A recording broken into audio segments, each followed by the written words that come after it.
Okay, let's start the class. Let's start the class with a prayer.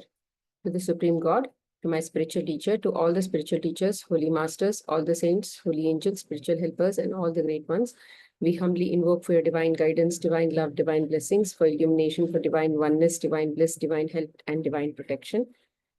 We thank you in full faith. So be it.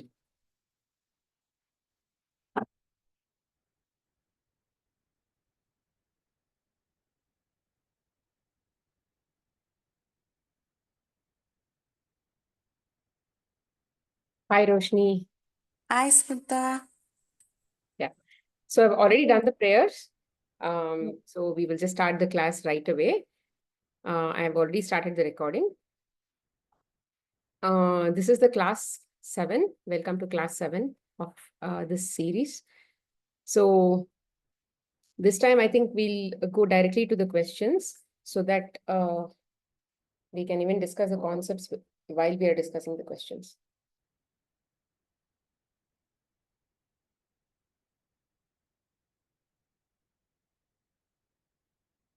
Okay, the very first question that we had, okay,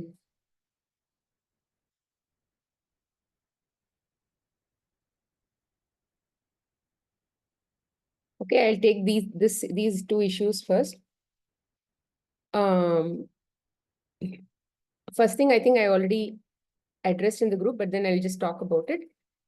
Husband bought a property for himself, but he was not here when the registration happened and was told last minute that the power of attorney he gave her, to the mill or to the mother to buy the property has some issues and registered it in mother's name.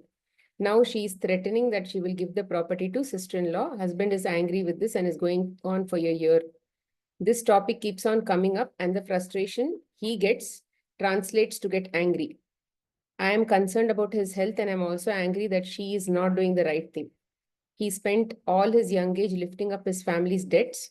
His mom and dad had never worked in life. He paid all their debts, still now supporting for their living. After all that, now can they do that? See, basically what I was also trying to tell here is who doesn't have problems in their life? Which human being doesn't have problems in their life? Everybody has problems and everybody's problems look so complex or sound so complex to themselves that they can't live without it. And of course, let's say I come to my position where I'm able to hear many problems as a health coach or as a lifestyle coach, then I will have a perspective on different kinds of problems. And then maybe I can compare it to my problem. But then what is the common thing in everybody's life? We all have problems. We all have challenges. And these are due to all the misunderstood beliefs we've been having or having across many lives. So see, when we come to animals, right? Animals also have challenges. Animals, maybe their children get eaten away, or they are, if you see dogs on the street, they also don't have food, they don't have shelter, maybe other dogs are coming and biting them. They also go through a lot of challenges.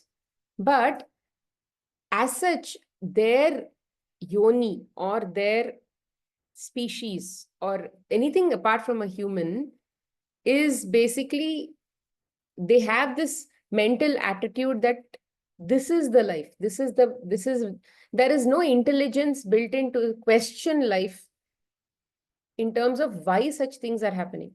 But as human beings, we are questioning why are these things happening to me, because we feel that we are more powerful, we are more entitled to having a better quality of life.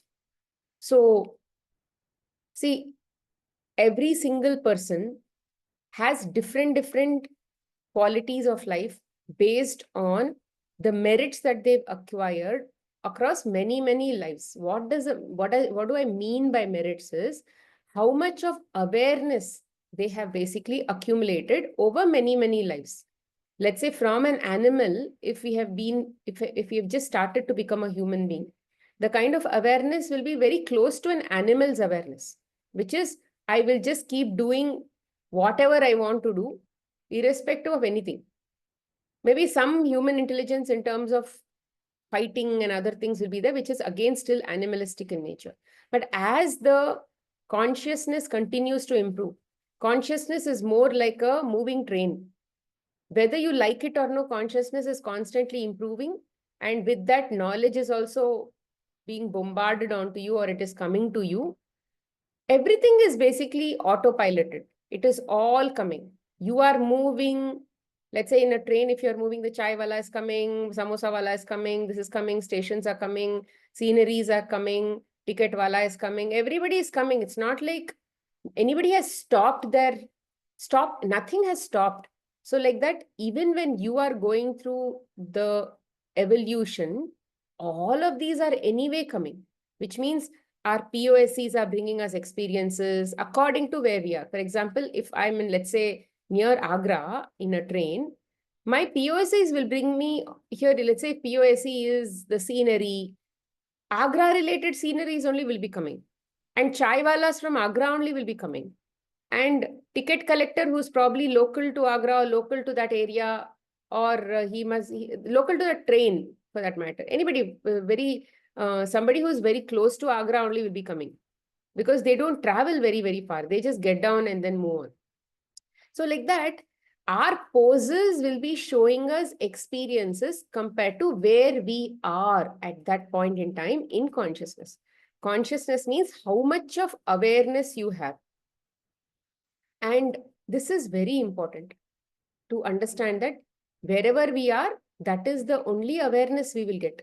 And the experiences also will reflect that kind of quality of life. So if I'm very close to my habits, which are still mimicking animalistic tendencies like snatching from other human beings, or not being considerate, it is more me based. You're not trying to bring in the other person. Let's say even in a house, if you see some people, let's say you've made some food and they have eaten everything, but they did not even think about, did other people taste these sweets or these namkeens or these fruits or whatever. Let's say you've got mangoes and then everybody ate all the mangoes and then nobody asked whether you wanted it or whether others wanted it. Or if you've made some baked goods or something, let's say some children just eat everything and then they don't think about other children. So where are all of these tendencies coming from? Even in a household, some children will be very different, other children will be very different. To the same parents, they will be very different. How is it that when parents are the same and upbringing is the same, exposure is the same, where are all of these tendencies coming from? These are coming from your past lives. And as we've already discussed maybe in the past classes, in terms of subtle bodies, the subtle body or the Jeev Atmas, which means not the physical body, something that is beyond the physical body, which is covering us, right? That once you shed this body, what remains are other bodies that we currently can't see, but we are encapsulated in those bodies. Those bodies go and latch on to another body. So now, what is that body bringing in? It is also showing the same tendencies that this body brought in, which means this body has no individuality of its own.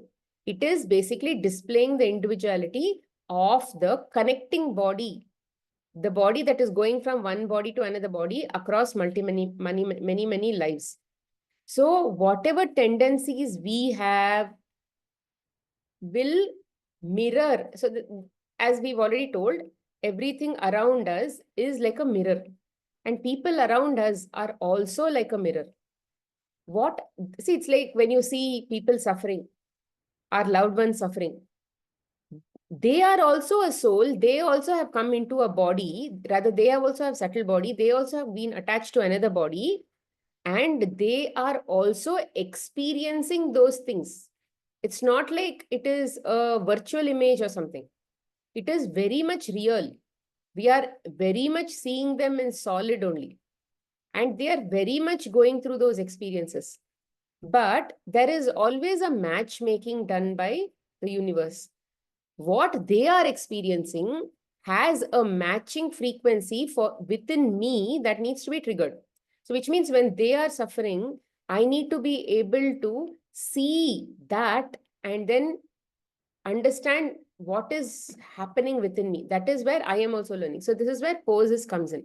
For them, they will see us and then they will learn. We will see them and learn. But what am I seeing?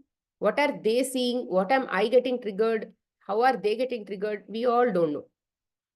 Let's say if I'm a enlightened soul or something, I may be able to see what is triggered within me. I'm able to see what is triggered within him and what is triggered within. Yeah, Roshni, you were telling something? You can't hear me? You're gone on mute, Smita. No, I'm not on mute. The audio is very much available.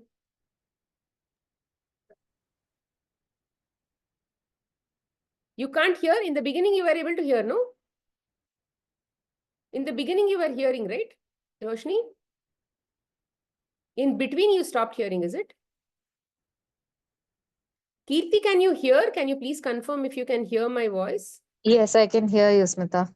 Roshni, see if you want to disconnect and connect back. Maybe some issue with the audio.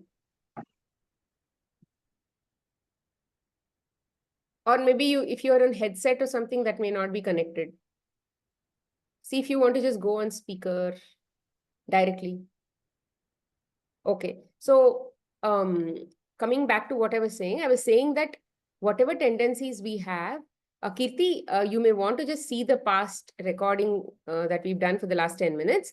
And you may catch up on those things, and then maybe you'll be able to understand. Okay, Smita. Okay.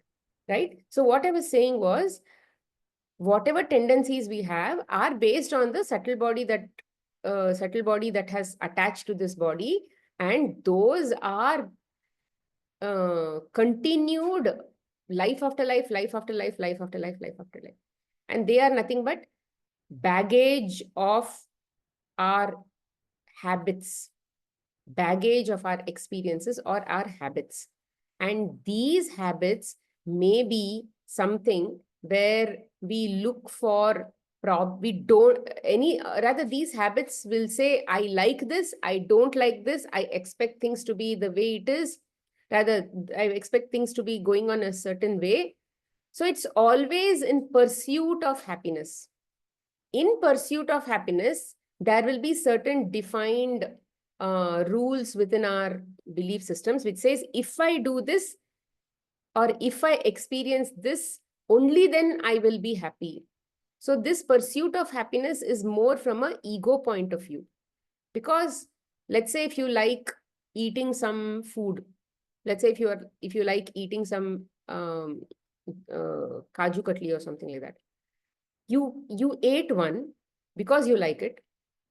You ate two, you ate three, you ate four. After that, you won't like it anymore. You will be like, oh my God, I can't eat it anymore. The sweet that you actually like, you don't like anymore. Why? It means it is temporary. Your likes and dislikes are temporary. It is not like it is permanently there. So anything that is connected to ego is always temporary. There is no way it is going to be permanent.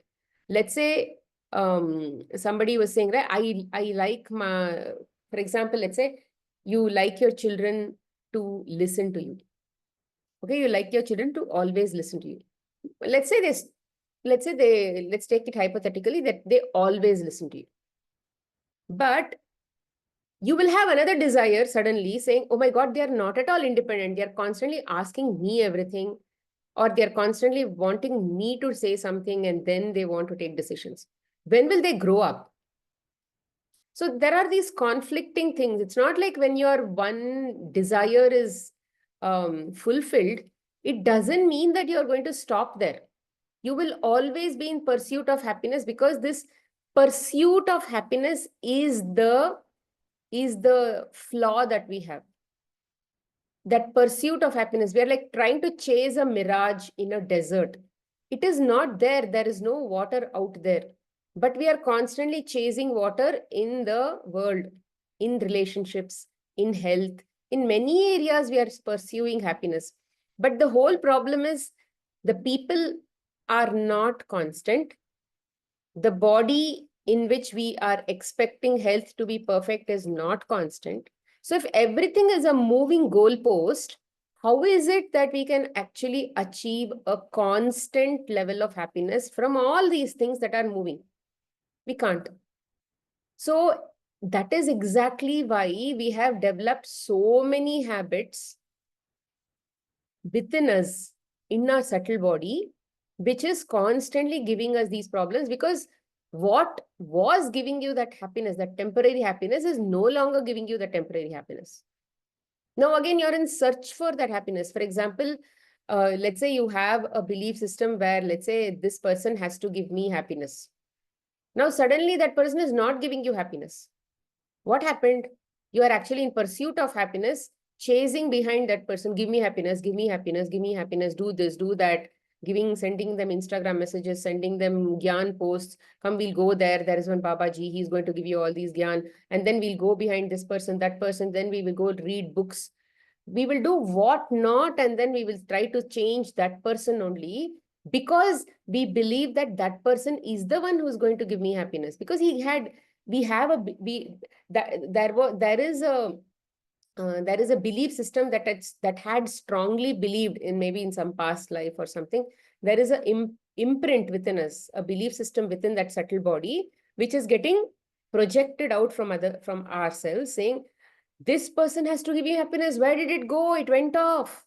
Maybe in past life that person gave you happiness, but that was the necessary experience at that time. But now that person is not. Now the same equation is not giving you happiness. So there's a lot of gap. So why? So hence we always have belief systems that work for us. We always have belief systems that don't work for us. What worked for us in the past will not work for us in the future. Okay, all this is knowledge. So let's say we are all there in certain levels of our consciousness. We may be equal when it comes to God. In God's eyes, we are all equal. But from our different experiential perspective, we are not equal. Which means it depends on the sadhana that we have been having across lives. If our soul has evolved over many lives, that means the kind of awareness and the kind of wisdom has obviously much more compared to the person who has just started his soul journey. So a person who has just started his soul journey has to start, let's say, from kindergarten. He has to literally start from ABCD, 1, 2, 3, numbers and all these words and all that. But maybe somebody is actually reading novels, and maybe somebody is writing novels.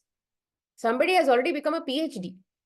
So you can't, even though everybody is a student of life, there is always that discrimination as to where we stand. But everybody is in pursuit of this happiness, and hence, even though we are students, we are still learning, unlearning. Okay, so we all have problems in our life because there are belief systems that needs to get out of our life. So what the fundamental understanding is that if you're in pursuit of happiness, so that let's say some person said that in another question, some person said that my husband is not giving me love. But that love, when let's say, even hypothetically, if the husband gives her love, whatever is her definition of love, first of all, she may herself not know the limits of love, or to what extent she wants it from her husband, even she won't know. Because as of now, she may think, oh, he must give me flowers, or he needs to talk to me, or he may probably, let's say, we'll all both sleep together, or probably we will take care of our children. We'll go to the park together. We'll go to movies together. Maybe that could be her initial desires. Then my husband loves me.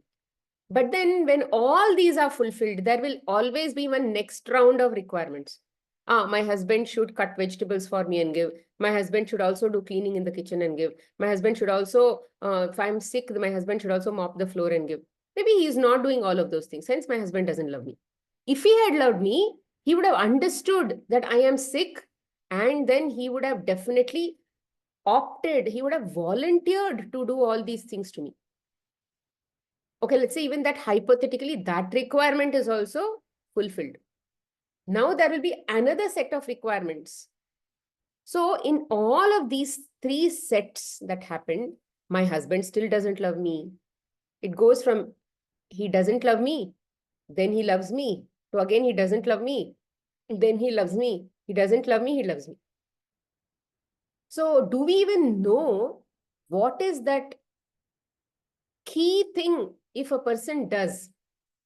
You will actually stop pursuit of happiness from that POSC. We only don't. We only don't. Because ego is very, very hungry. It is never satisfied. Its mouth or its stomach is like an abyss, or it's like a black hole. Okay, there is no end to how much expectations it has towards how much a person can give you. Because ego is like this, it will never be satisfied. So if you're trying to go and satisfy one ego, it will never be satisfied. So you cannot pursue that. You will never be satisfied at all when you keep doing that, when you go on that path. Hence, that path is not advisable at all to pursue. So which means fundamentally, we cannot get happiness from anybody in our lives. We cannot. We morally don't have any right to take other people's suffering, or we morally don't have any right to expect other people to give us happiness and to alleviate our suffering. Nobody has that right. See, that we may have prayed to so many gods. God, please remove me from this problem. Please remove me from this problem. I will break 10 coconuts to you, all that. Do they even remove their problems? Just because you went and asked? They don't remove, because they also clearly know that you are growing from that suffering. That suffering is what actually defines you. Without suffering, you are one, what do you say, very pampered child. You don't even know. Do you even pamper your child like that? I mean, do you literally make your child sit and feed them forever?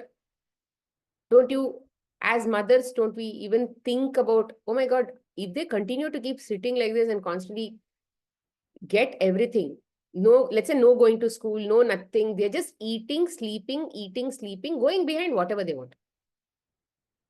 Don't you even think about what is happening? But I'm just saying, if that is, so God will never do that. We ourselves will not do that. Our soul itself will not do that. Our soul is here to learn, and we are here to see all kinds of experiences. It is like if you go to a Disneyland, you want to see all the rides. It is not like you cannot, it's not like you're saying, I'm going to see only one ride because I like it. No, you've paid money, you paid the entry ticket fees, all of that, right? So which means you have one day pass, which means in that one day you want to get as much of experiences as possible. Like that, you have that one life pass. In that one life, you want to get as many experiences as possible. That is see, it is a luxury to be a human body. It's a luxury to get a human body. It's like they say it's a luxury to work in some big companies and all that, no?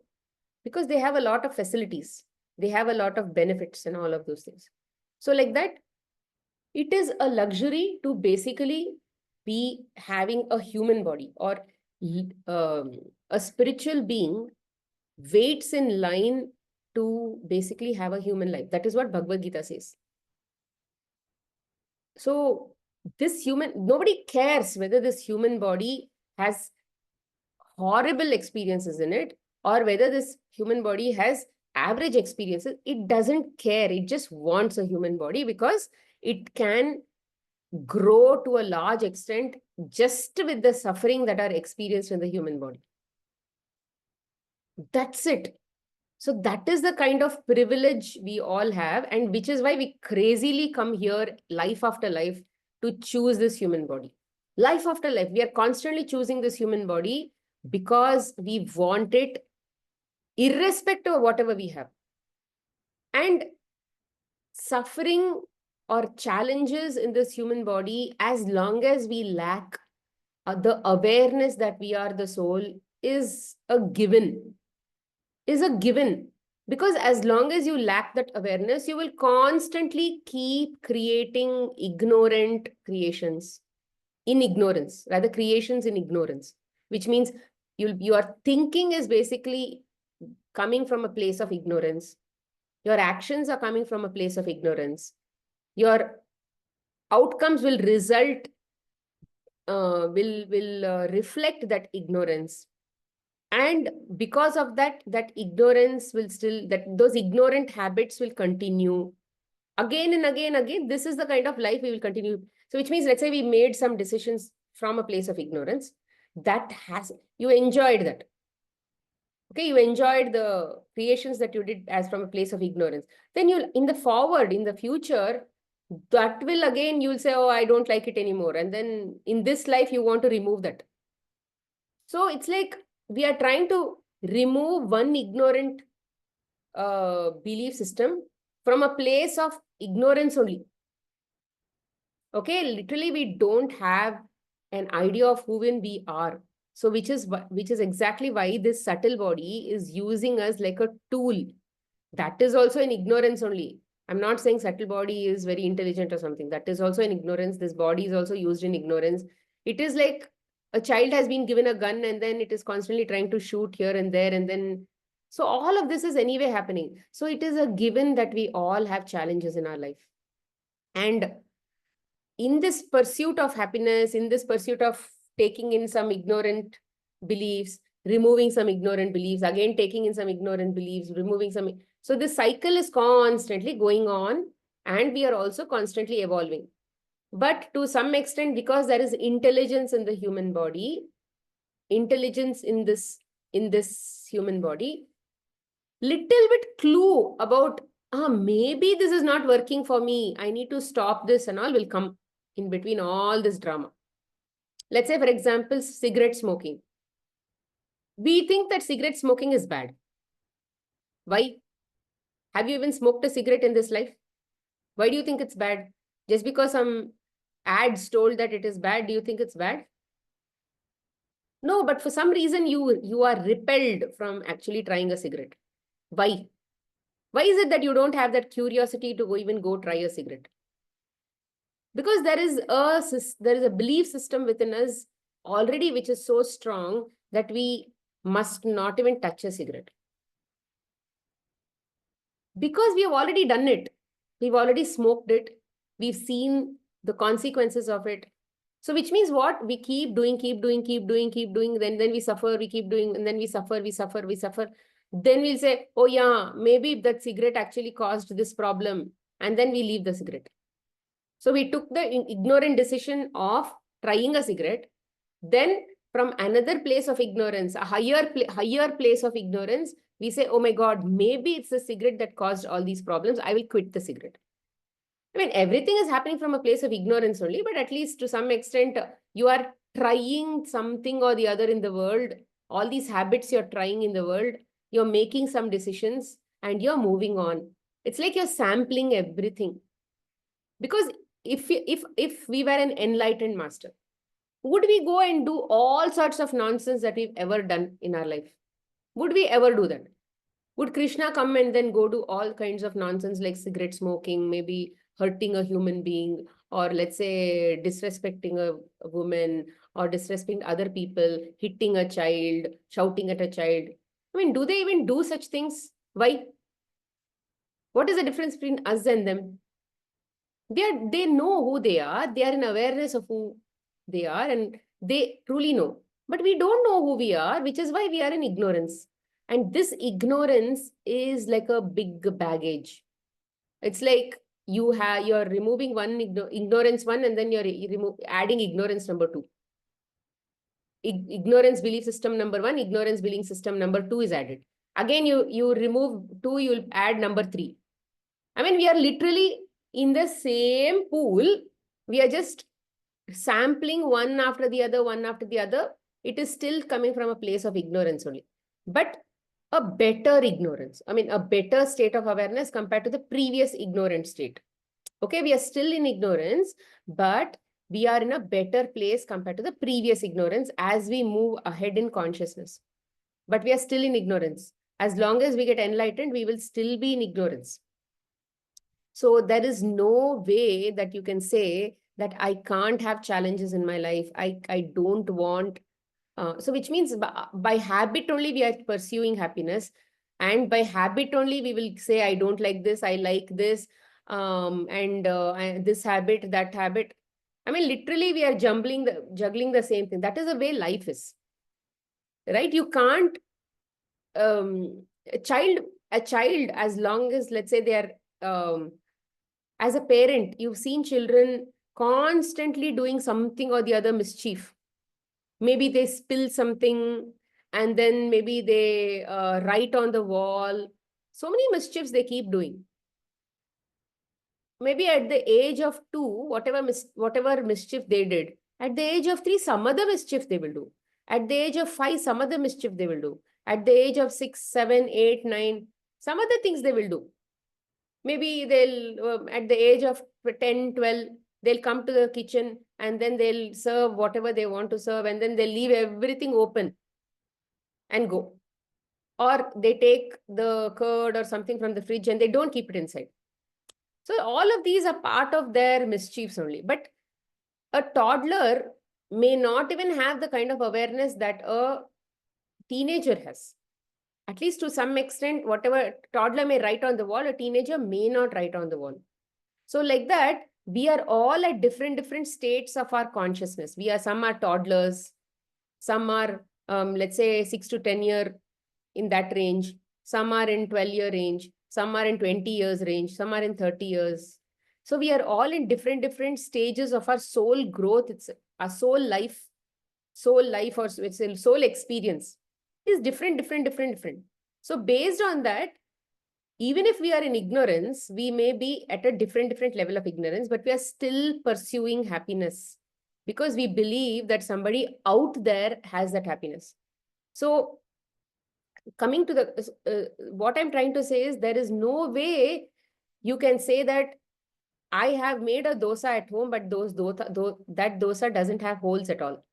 Everybody's house dosa has holes in them. So like that, everybody will have suffering. You can't say, I don't like what I have. You can't run away from it, is what I'm trying to tell. It's like you're in a muddy pool and you're saying, I don't like this part of the muddy pool. I want to go to the other part of the muddy pool. There also it's brown only. Here also it's brown. There also it's brown. There is no way. Maybe in the center it is very deep and you'll probably even slipping even more inside. But towards the edge of the pool, it is still muddy, but it is slightly better. You have some ground to stand on. Little bit. So like that, everybody wants a better thing compared to where we are as of now, right? So what I'm trying to say is, you can't expect whatever somebody else has or something else out there, unless you finish off the experience that you already have.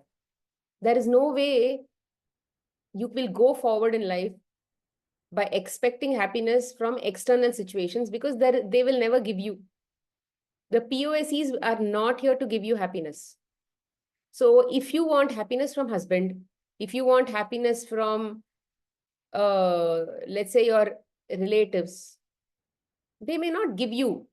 But if you want to be happy, irrespective of that, because you are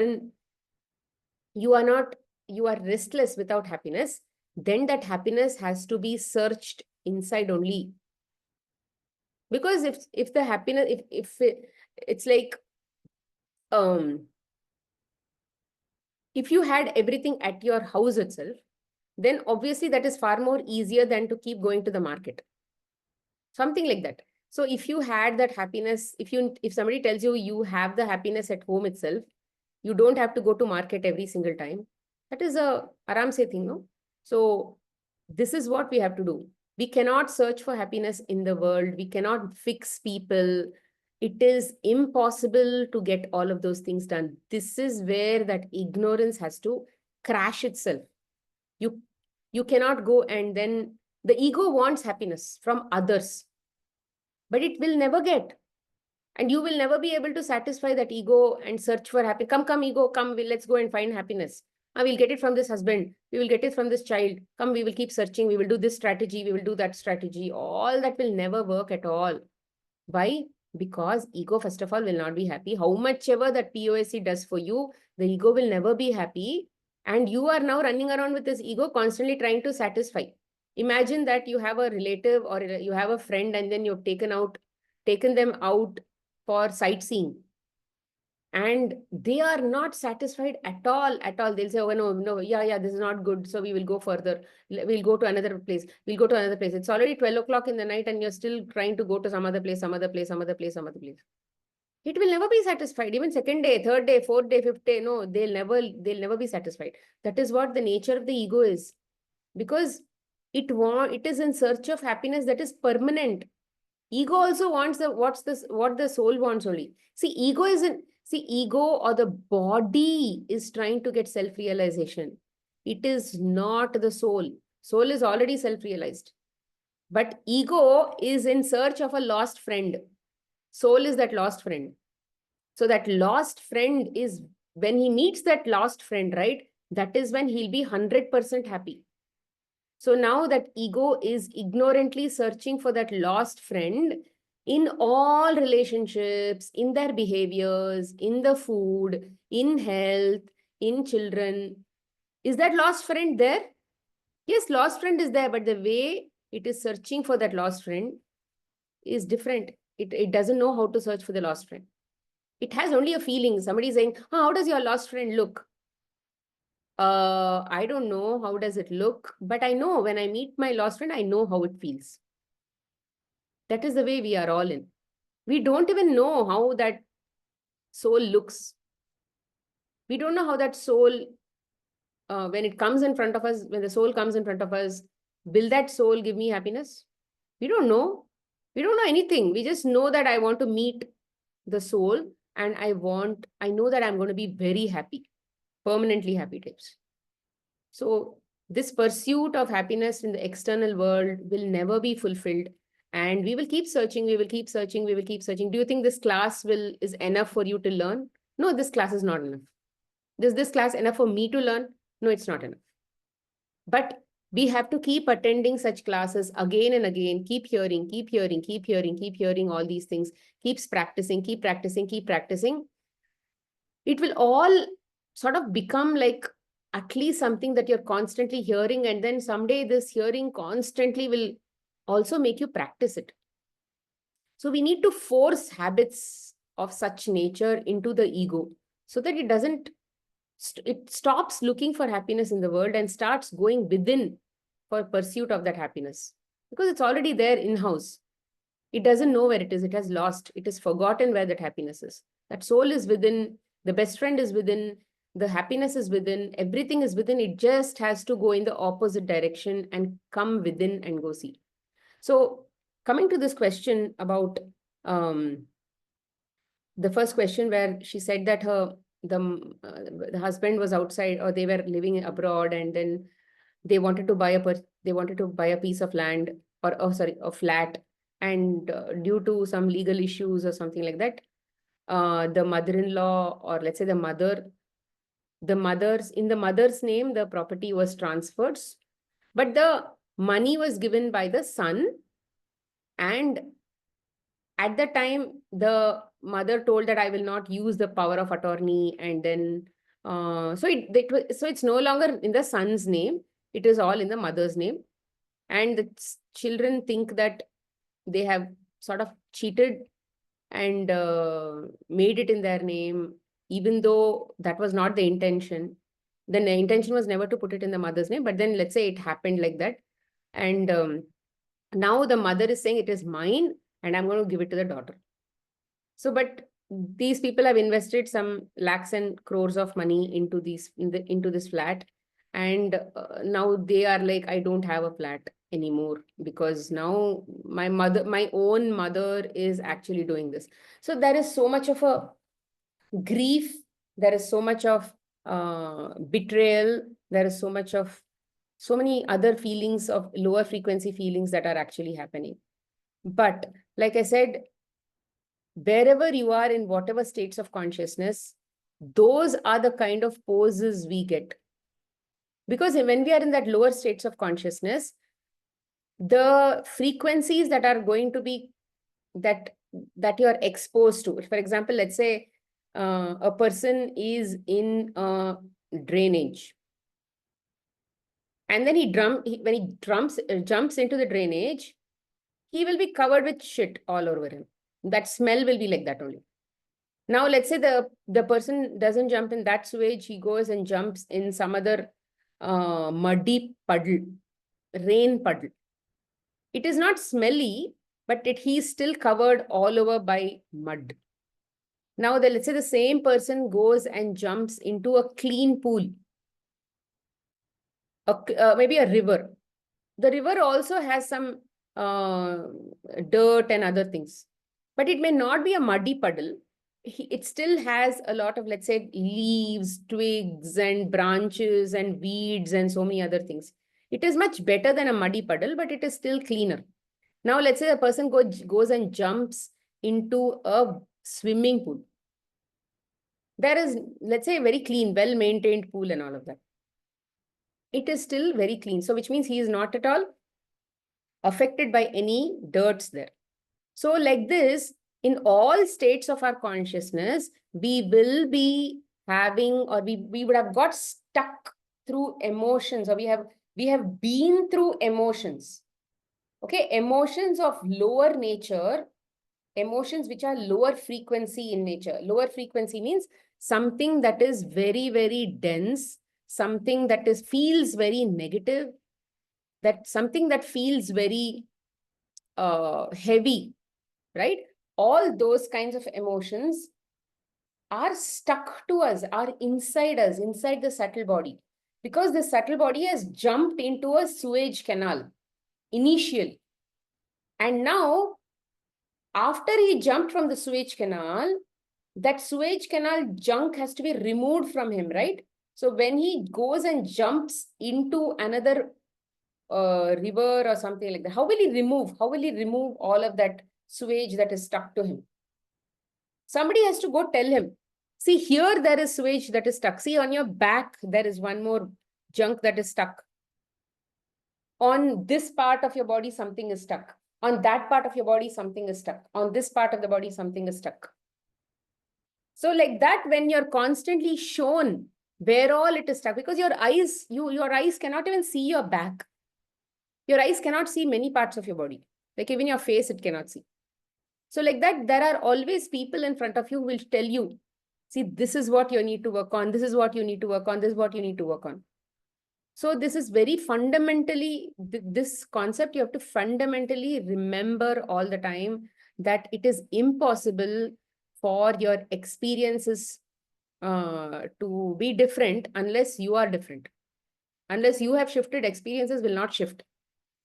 So hence, when we are encountering a situation where mother is only doing this is only doing, so what is now the person who asked me that question is the wife.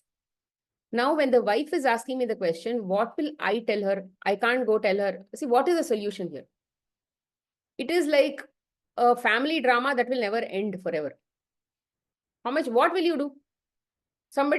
If somebody has to transfer that property into the son's name, it has to be completely by will, because they have to come to a registrar office, and there they have to put their signature, transfer documents, all those things have to be done. If they're not even willing to come, can you pull their neck and come to the registrar's office? So what is the solution here? You can't go to the drama and then make people do things, because all are adults.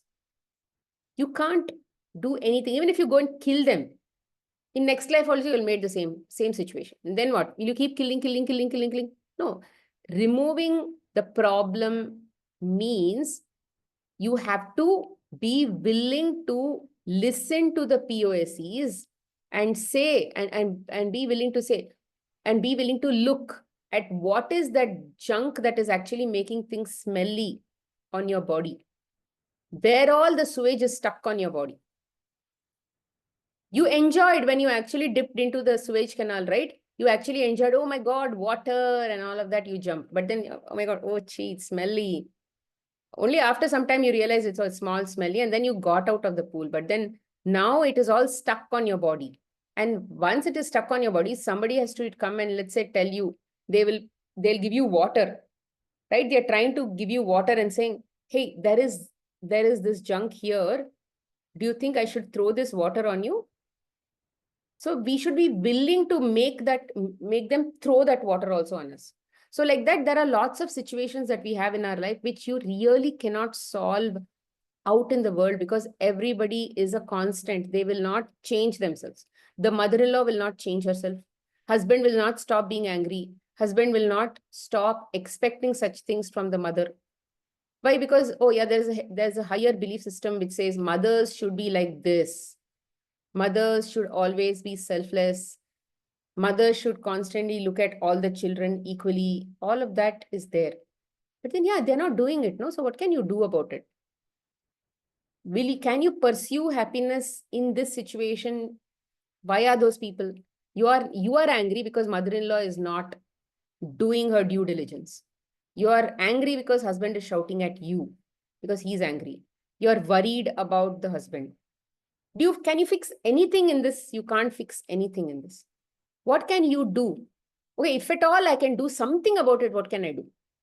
Smita, tell me some solution. What can I do? The only thing that you can do, okay, where there are multiples, can't do anything. Oh yeah, what is the one thing that you can do? So the one thing that you can do is apply acceptance and surrender. What will you lose from that? Nothing. Nobody is asking you to spend money over it. Nobody is asking you to basically go through books to read about it. Nobody is asking you to spend time endlessly doing it. It is just a state of mind where you understand that I am covered in shit and I need to basically be willing to listen to people when they say, this is my area where some shit is stuck to me. They are basically showing me and helping me get rid of things that are smelling on my body. So shouldn't we say yes to it? Shouldn't we be willing to look at it? Because that shit smell is actually suffocating you also. Isn't it suffocating? When we basically look at removing something from our body, it is already suffocating us. It is so smelly. So how do we work at it? We first should be willing to say, oh my God, I basically have all this shit on my body. And these people, noble souls, are trying to show me where all I need to put water. So when they come and trigger you, they are actually trying to take your permission to throw water on those parts of the bodies which you are willing to accept. So you need to be able to accept that the smell is not coming from them. The smell is coming from on your body, but you can't see it. They can see it, so they are showing it to you. So when they show it to you, be okay and let them keep throwing water on you. Let them show you where it is. Let them keep throwing water on you and you be willing to accept that water being thrown on you. Wait until that shit is getting out of your body. That is very important to understand. When I say acceptance, right? I'm not asking you to accept their behavior. I'm not asking you to compromise on what they are doing. I'm asking you to be willing to see a different perspective of this truth. Look and understand that the reason why you're suffering is because of what is within you and not because of what is within them. Unless they did something of that nature, you wouldn't be able to see the shit that you have, the toxin that you have within yourself. So when we say acceptance, it is more about acknowledging the fact that it is that responsibility that you're taking, that I did this jumping into the Suez Canal in the past, but I don't remember. But now I have all of this. I'm now covered in all of these things. And knowledge is trying to tell me, hey, don't fight. Don't go and then shout at people and say, you are covered and you are making is you're smelly, you're smelly, you're smelly, and you're suffocating me, you're suffocating me, you're suffocating. Because they are not smelling, they're all clean.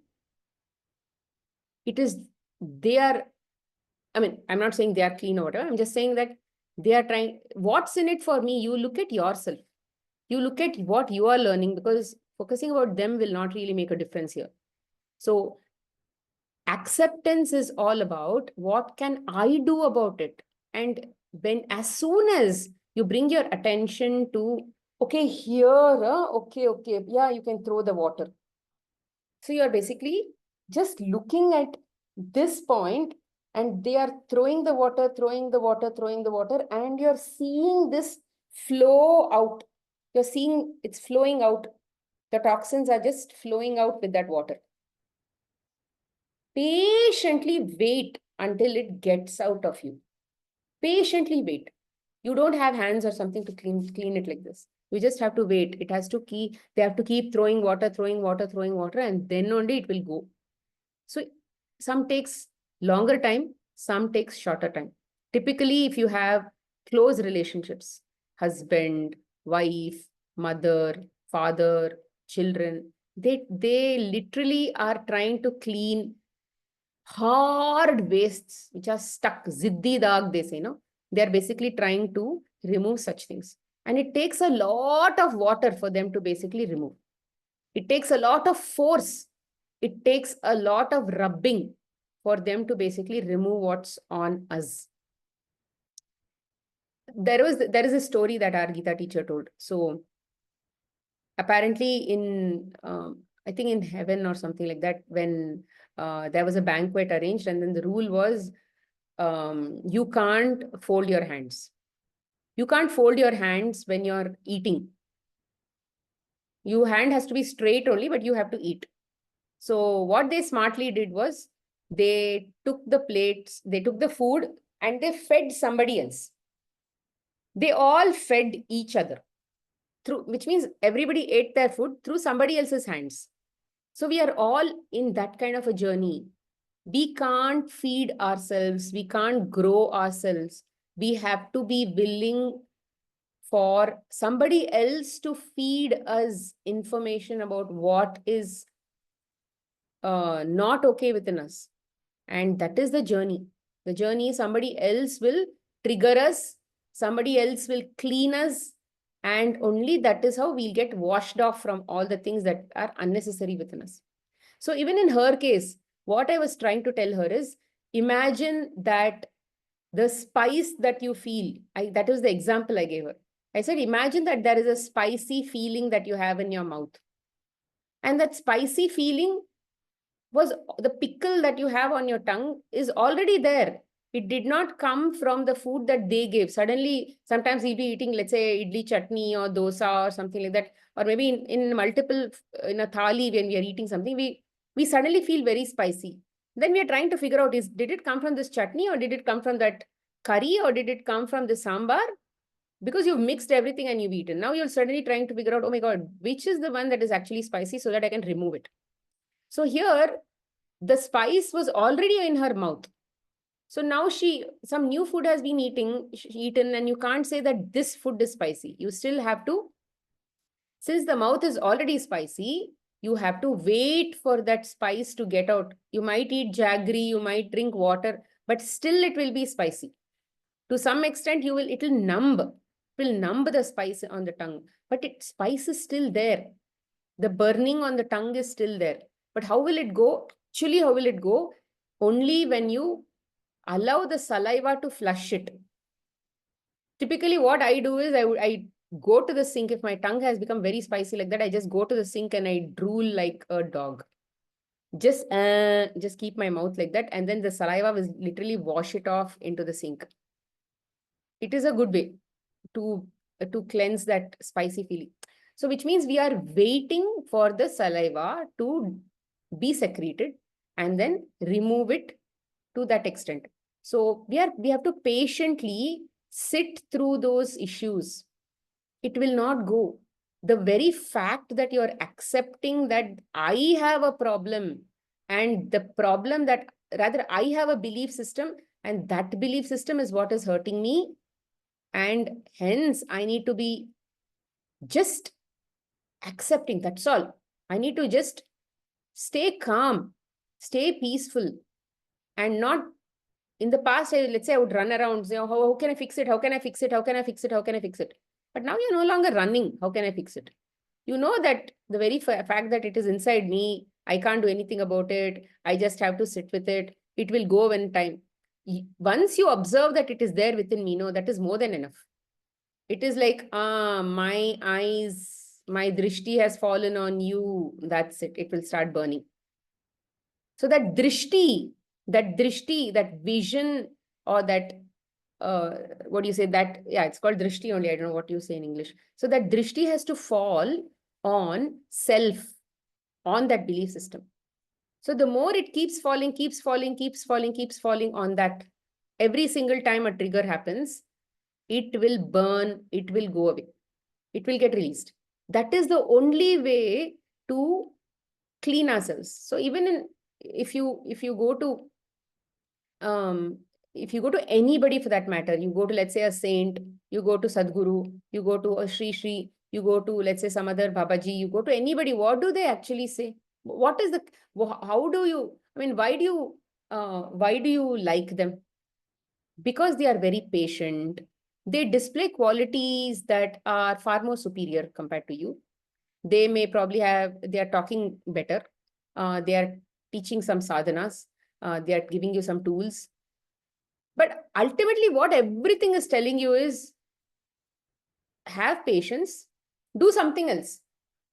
Nobody is giving you a solution to fix your problems. Let's say if somebody is coming and telling me, oh, this is the mother-in-law issue, my mother-in-law is giving this to my sister-in-law.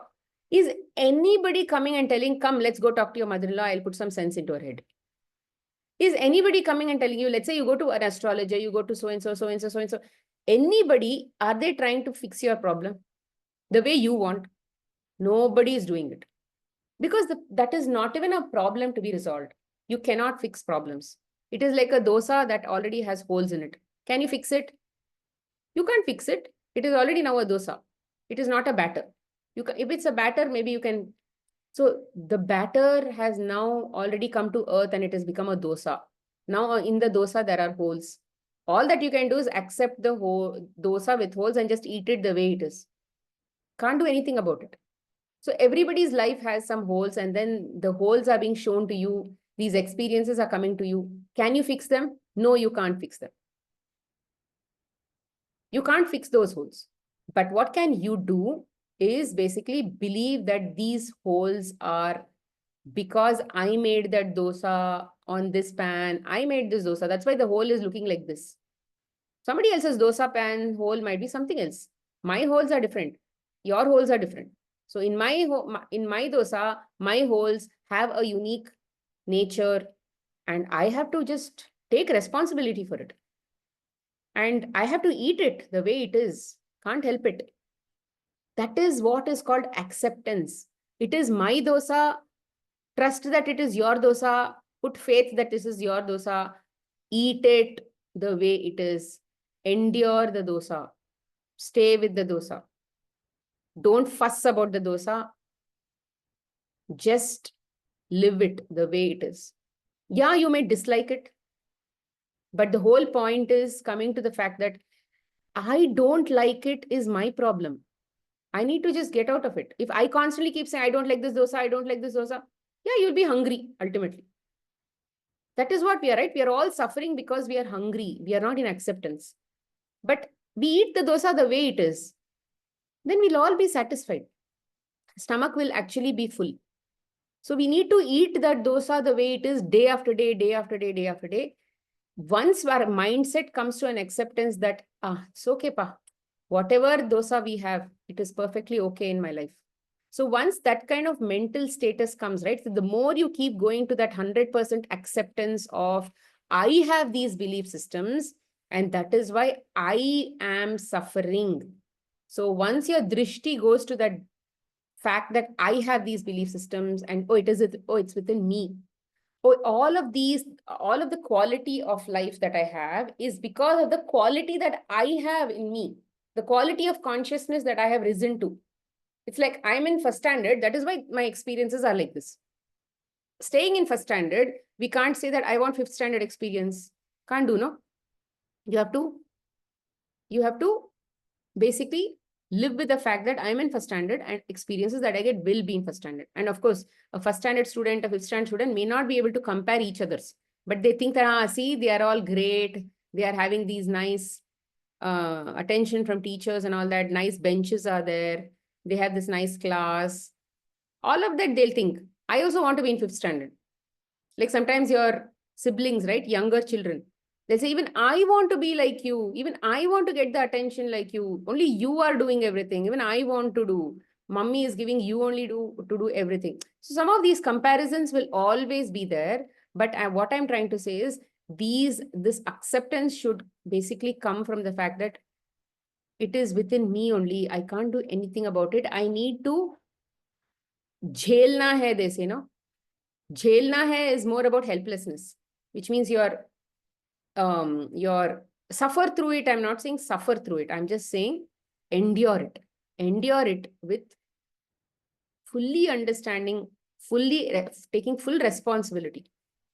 So that kind of state is called acceptance. So here, all I would say is, when that person is triggering all of these things from within you, just notice what are the beliefs that are there. All these beliefs. So-and-so should be like this, so-and-so should be like that, this should happen, that should happen. All these are beliefs. Oh yeah, because I think these and all should happen only, I'm suffering. What if I don't think all these things should happen like this? What if they're all ulta in my own head? Will I suffer? No, I'll be cool. It's okay. I expected my mother-in-law to do. Let's say, for example, she thinks that the mother, mothers are like villains. They can do anything. What if she had that belief systems? If she had the belief system that mothers are like villain, they are like enemies, then she will obviously not be surprised that she's doing that. No? Or let's say she had a feeling that, oh no, she's a goddess. She can, and all the children are equal.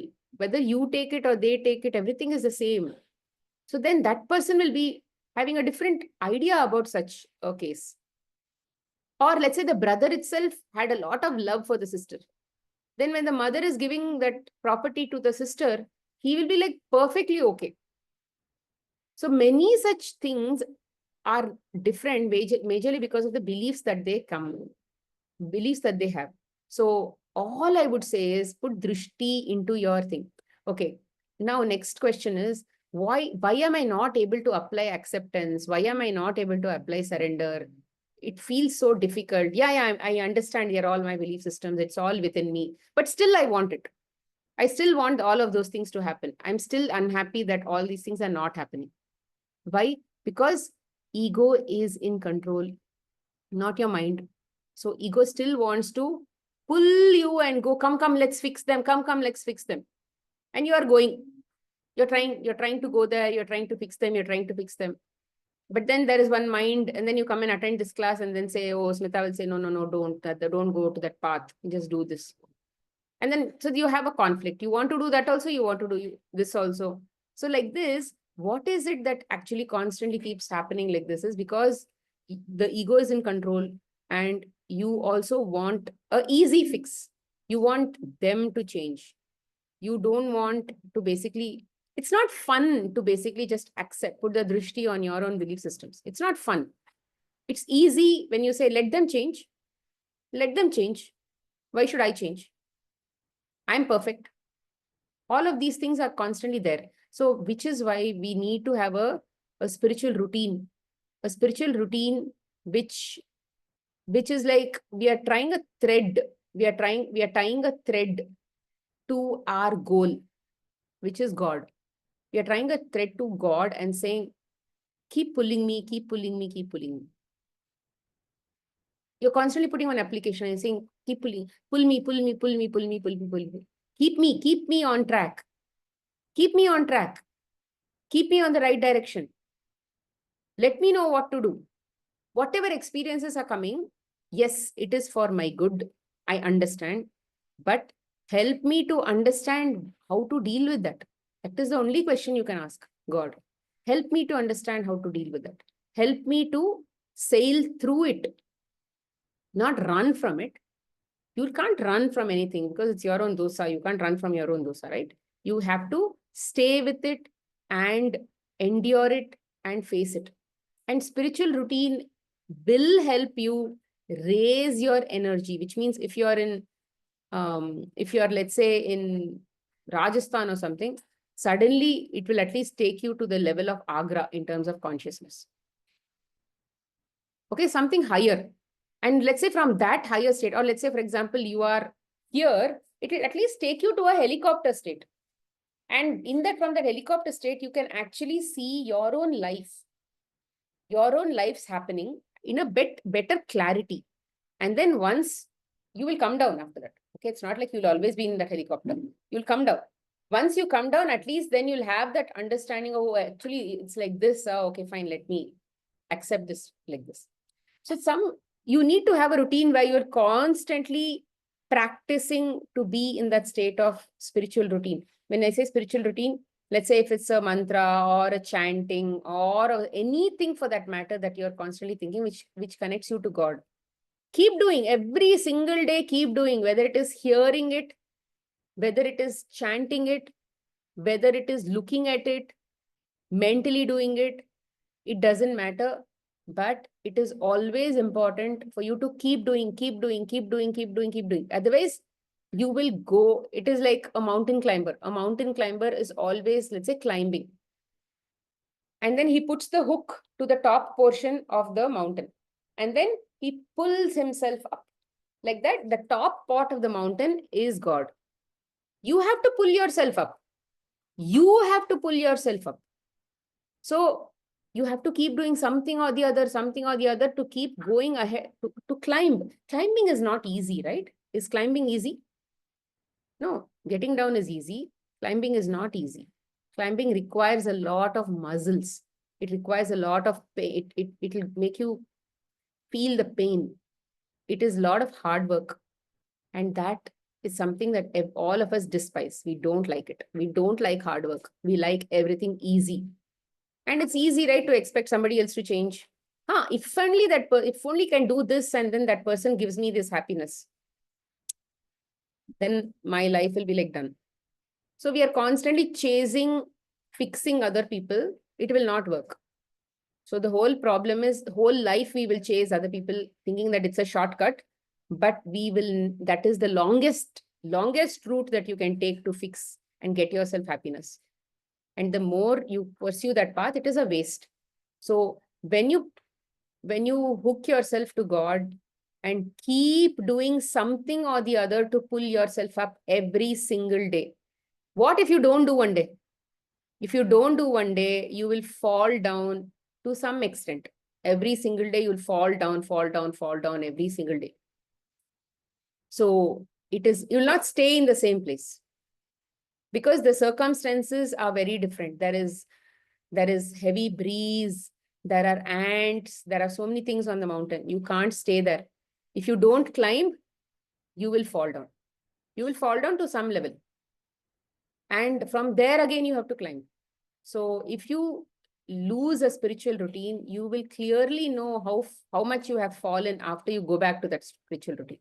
It doesn't matter what you do, but you have to keep climbing to God. God has given us different paths. You can go and see, having a satsang like this itself is a great, you have so many merits to be able to sit in such a satsang. And I feel myself privileged to be able to talk about all of these things so that I can learn from it. And even I am learning from it, because unless I talk about it, I will also not instill this knowledge in my head, right? It's not just enough when you talk, when you read something. It's important that you also talk about it, apply it in your own life. So we need to be able to use that in many different ways. So that is how we have to have a spiritual routine, which will help us, sustain that state of acceptance. We can't just do acceptance and surrender without some energy which is supporting us in that state, because that head only will not work. So that spiritual routine will not just magically lift us. If you feel that God will magically lift me, in many cases that has also happened. But if we have not even learned surrender, how will we surrender to God? How will we surrender to God? Surrender to God means accepting everything the way it is and not asking for anything. Just believing that God will take care of me. And whatever He gives, it's okay for me. Do we have that kind of trust? Anybody have that kind of trust? No, we are basically learning to get to that state. So it is important that this acceptance be followed like that. Okay, so that is one thing. So next question she had was okay, let me just read it out. My dad, he always spends our money and we can't control it. If we ask questions, he always uses blackmail. Also, we don't want to cut off the relationship. This is an ongoing issue as well. Example, we bought this machinery for the farm. We spent 1.5 lakhs on it. It has limitations like we have to change the blades and so many hours of running it and all that. It comes from China. So after 1 year warranty period, we don't know what is going to happen. So I can't say to him, don't let anybody else use the machine. Then he'll blackmail. I'll stop the person. I'll stop the person who's looking after the farm from working for you. This is a constant stress for me. So do I think all possible outcomes for these issues and accept them? And do I keep repeating that in my head till I really accept it? So there is one positive thing, that she really wants to practice acceptance, because she has understood that the father is not fixable and all of those issues are not fixable. So it's good that when a person is trying to understand how to do it, getting more clarity about how to pursue it, how to practice this process and all of those things. That is when there is at least the direction is there. So here also, if you have a child anybody, any pose for that matter, if you want them to behave in a certain way, but they are obviously not fixable, how can you even deal with such a person? Because there is always maybe some loss is also happening. Maybe there is a threat to assets and many of these things. She can't do anything about it because the father is an adult and he has his own mind, and then it will all keep happening. So this is where we have to understand that this machinery is not mine. See, somewhere we need to come to that state of, somehow I need to come to acceptance. I can think whatever I want and come to that state of acceptance. If I'm not able to today believe that it's all my belief system, blah, blah, blah, no, come to some state and say, today if I die, tomorrow if I die, or today said now itself if we die, what machinery you're going to carry, what 1.5 lakhs, what will you do, whether he takes the machine and gives it to somebody, not give it to somebody, what will you do about that farm, what about all your children, will you carry anything? Nothing. Okay, that is one way of acceptance. Okay, fine, I have nothing in my control. So as of now, if I need to practice acceptance, so typically the way I work in such cases is, what can I do now? What can I do to fix all these issues? Okay, yeah, I figured out, I can't do anything. I can't change my father. I can't change my mother. I can't change anything. And he is an adult. He can go anytime and I can't control his interactions with people. So anything can happen. Sometimes when we have children who are, let's say, locked up in their room, and let's say they have a laptop, they have social media, and let's say they can go connect to anything on the internet, right? Do you have any control? You have no control. They can talk to any stranger. They can do anything. I mean, like this, you have no control on another person's life. That fundamental issue that we have is we have no control on somebody else's life. Whatever is happening in their lives is as per their prarabdha, is as per their soul plan. All I'm, what do you say?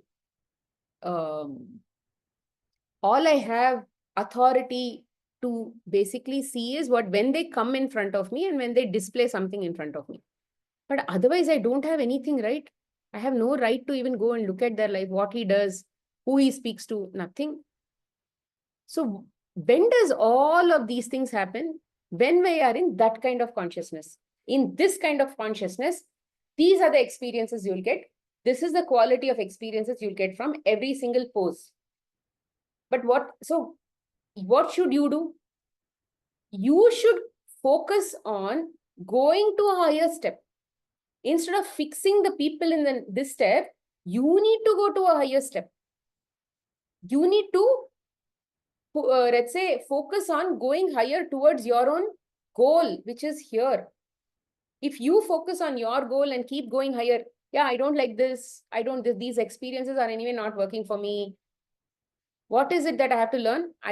The only thing that you will learn is if you are able to accept that everybody in step 1 will be like this only. Wherever I am, this is what it is going to be. I can't change anything.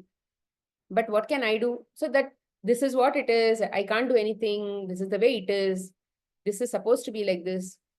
And then you are coming to that state of acceptance that why am I seeing all these things? Hey, because surprise, I am in step 1. In my journey of evolution, I came to this step. It's like you went to a hotel and you experienced all the dishes of that hotel, and then now you are starting to complain, this is not good, that is not good. This, excuse me, in this hotel, we have already cooked this food and we kept. If you didn't like this hotel, you shouldn't have come here. Why did you come? So you can't complain about the world. You can't complain about people because you went there. You went to that point of consciousness because you wanted that experience. Now, let's say once you're in that point, you must have had a reason why you chose to go to that point, no? Unless you are willing to see, maybe I'm here for some reason. What is it that I'm here supposed to learn? So once you're able to see, then they will show you belief systems that you have, which are not working for you. Because unless you work on these belief systems, when you accept the belief systems here, you will not be allowed to go here. Only after you pass class number 1, you'll go to class number 2. So in class number 1, you have to accept that, oh, these are some things that I have to learn. These are the belief systems. So put your drishti on the belief systems. When the belief systems are teaching you something, stay with the belief system. The emotion itself, right? The emotion that is trapped in that cage, the anger, the anxiety, the frustration, irritation, they actually they're all neutral. But what gives them all that flavor is the belief. Different beliefs that we have. The belief actually is like salt and spice that actually kicks up that food. So the thing itself is like rice. The emotion itself is like rice, no flavor, nothing. But what gives that rice the flavor is the sambar, the chutney, and all of those kinds of things. All these belief systems are all the side dishes that actually enhances the flavor of rice. So those are that you need to focus on. Which has spice? Which is the one that is making me spicy? You need to look at that first. Oh yeah, this side dish is giving me spicy. Okay, fine. Until that gets out from your mouth, you need to wait. Because once somebody triggers it from inside you, it means that it is already ready to go out. It's near the door. You need to allow it to get out from inside you. So the only way to allow is you need to wait. Stay at the door. Don't close off the door quickly. Stay at the door. Look at them going outside your house. Sometimes it will take a long time for them to go. Sometimes it will take a short time for them to go. Until they fully take all their bag and baggage and go out, you need to wait. Until then, many triggers can keep coming. They're still there. They're still there. They're still there inside you. Let them be there. So you should allow them to go out of the house. So that is how belief systems will go. Once the belief system is no longer there, triggers also will no longer be there, no? Because belief is there, trigger is there. Trigger is not the reason why you are sad. Belief is the reason why you are sad. So once the belief only is gone, the trigger also will go. It will take time. Because for you to get to 100% acceptance, you need so many triggers. And you need to keep listening to these recordings constantly. Remember the concept until it becomes like a second nature. And then you'll be able to do acceptance even in your dream. Even in your sleeping state, you'll be able to do. That is the kind of habit that we are looking at establishing within ourselves. Habits are what make you actually strong. So once those things constantly keep coming, you can apply this into any area of your life that where you have dislikes. You will know, oh, I have a dislike as of now. So there is some belief system that is like waiting to get out. Okay, I need to open the door. I need to see who's trying to come out.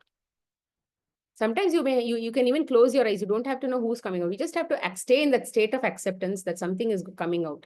That's enough. And then once you put your drishti that it is within me, and then wait, stay. No need to jump around like a headless chicken, running around trying to fix the world and all that. It will not work. Yeah, you may initially try to keep going, coming, on. But overall, you need to come to your center and say, okay, yeah, it's within me. I'll wait until it goes out. You can't push it. It has to go on its own. So this is how you come to acceptance state. Even with the husband, even with this father, you can't do anything about it. You have to raise your consciousness to see every POSC, inside every POSC, there is God. For you can't see God. You can't even get the experience of God from them because you are not in that state. Just give me a minute.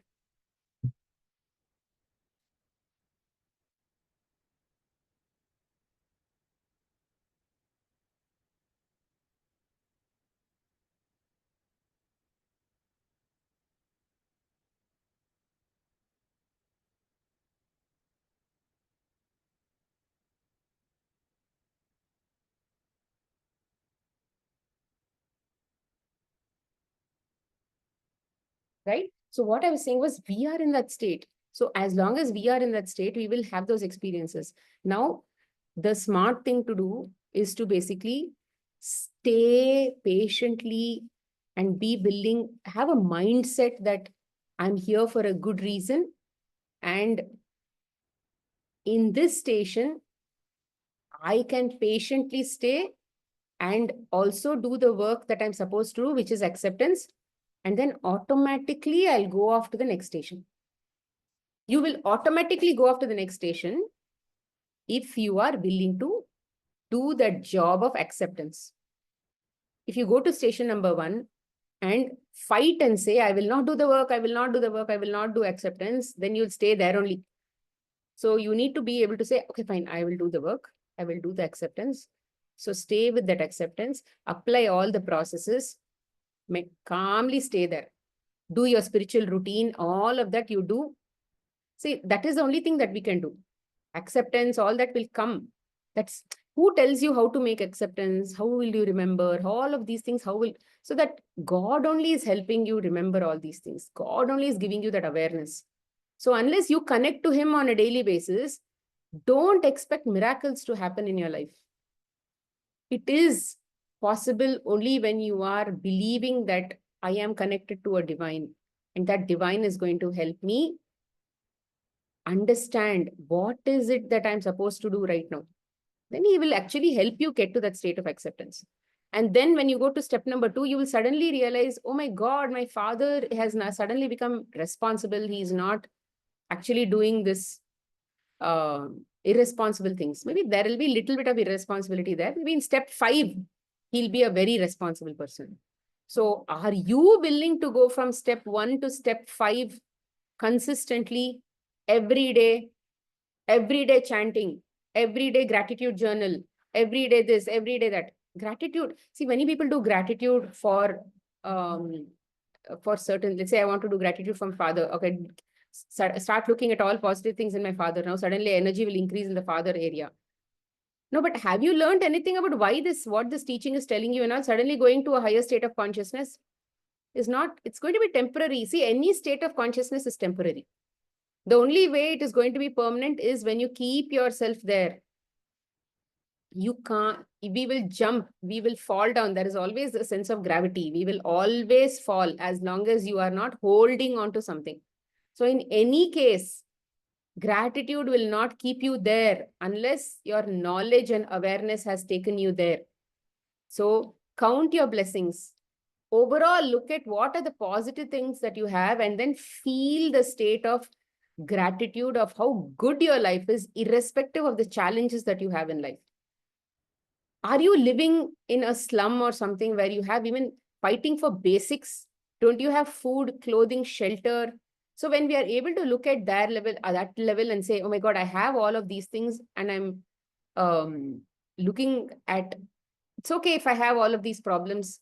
God is still taking care of me because all of this that I have in my life has come to me even without I've asked for it, even without me asking, what have I done to God for me to deserve all of this money and all of this food and all the mixie at home, all the juicer at home and the washing machine and a maid and a house and all these extra dresses and many pairs of shoes and slippers and bags and maybe also some good family.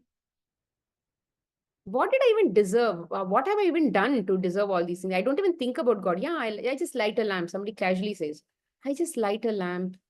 Yeah, I just do some pranam. That's it. When I'm going in front of a temple, I just do pranam.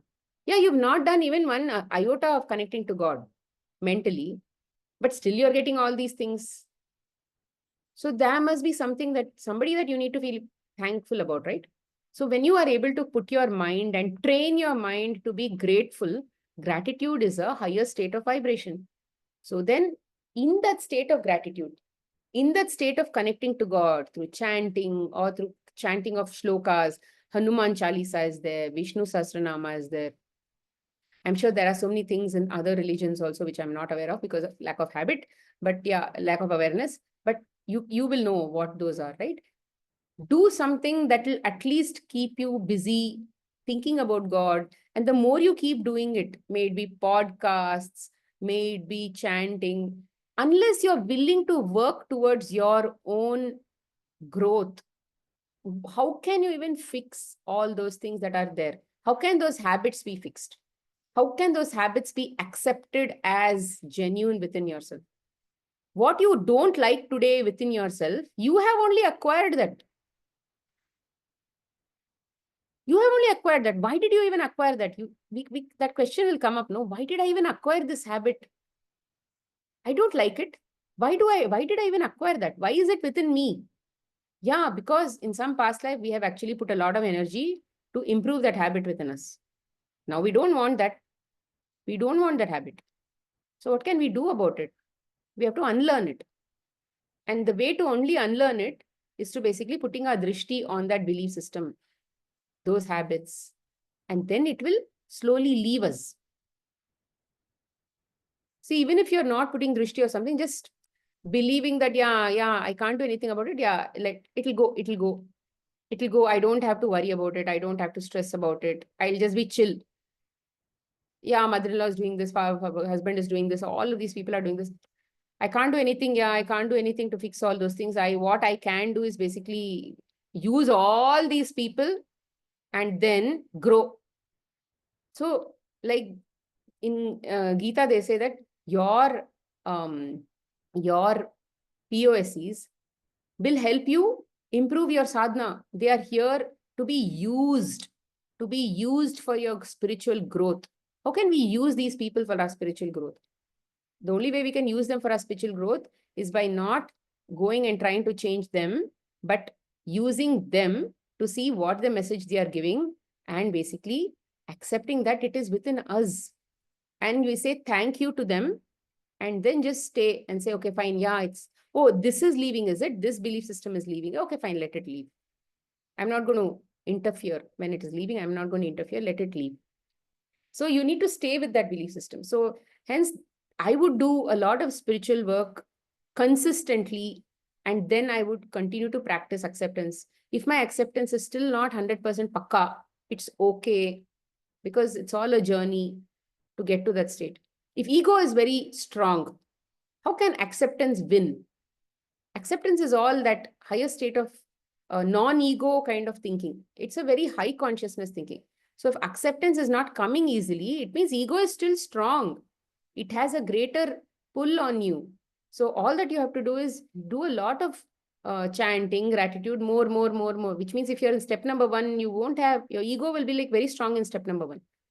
For you to go to step number 2, it doesn't like you to go to step number 2. So what should you do? You need to do a lot. Ask God to pull you up. So God will keep pulling you up, and then ego will slowly release itself from step 1, and then it will come along with you to step 2. There it will have step 2 related hold on you, but it will be better. Acceptance would have come at least by 1 step growth you would have had. So like that, we need to have God in our life. Do chanting, do gratitude, do all of those things. Even for gratitude, magic book is there. Magic book recordings are there. Practice is the only way to work on gratitude. You cannot say, yeah, I will mentally do gratitude. No, it won't work. Oh, so many people. Yes.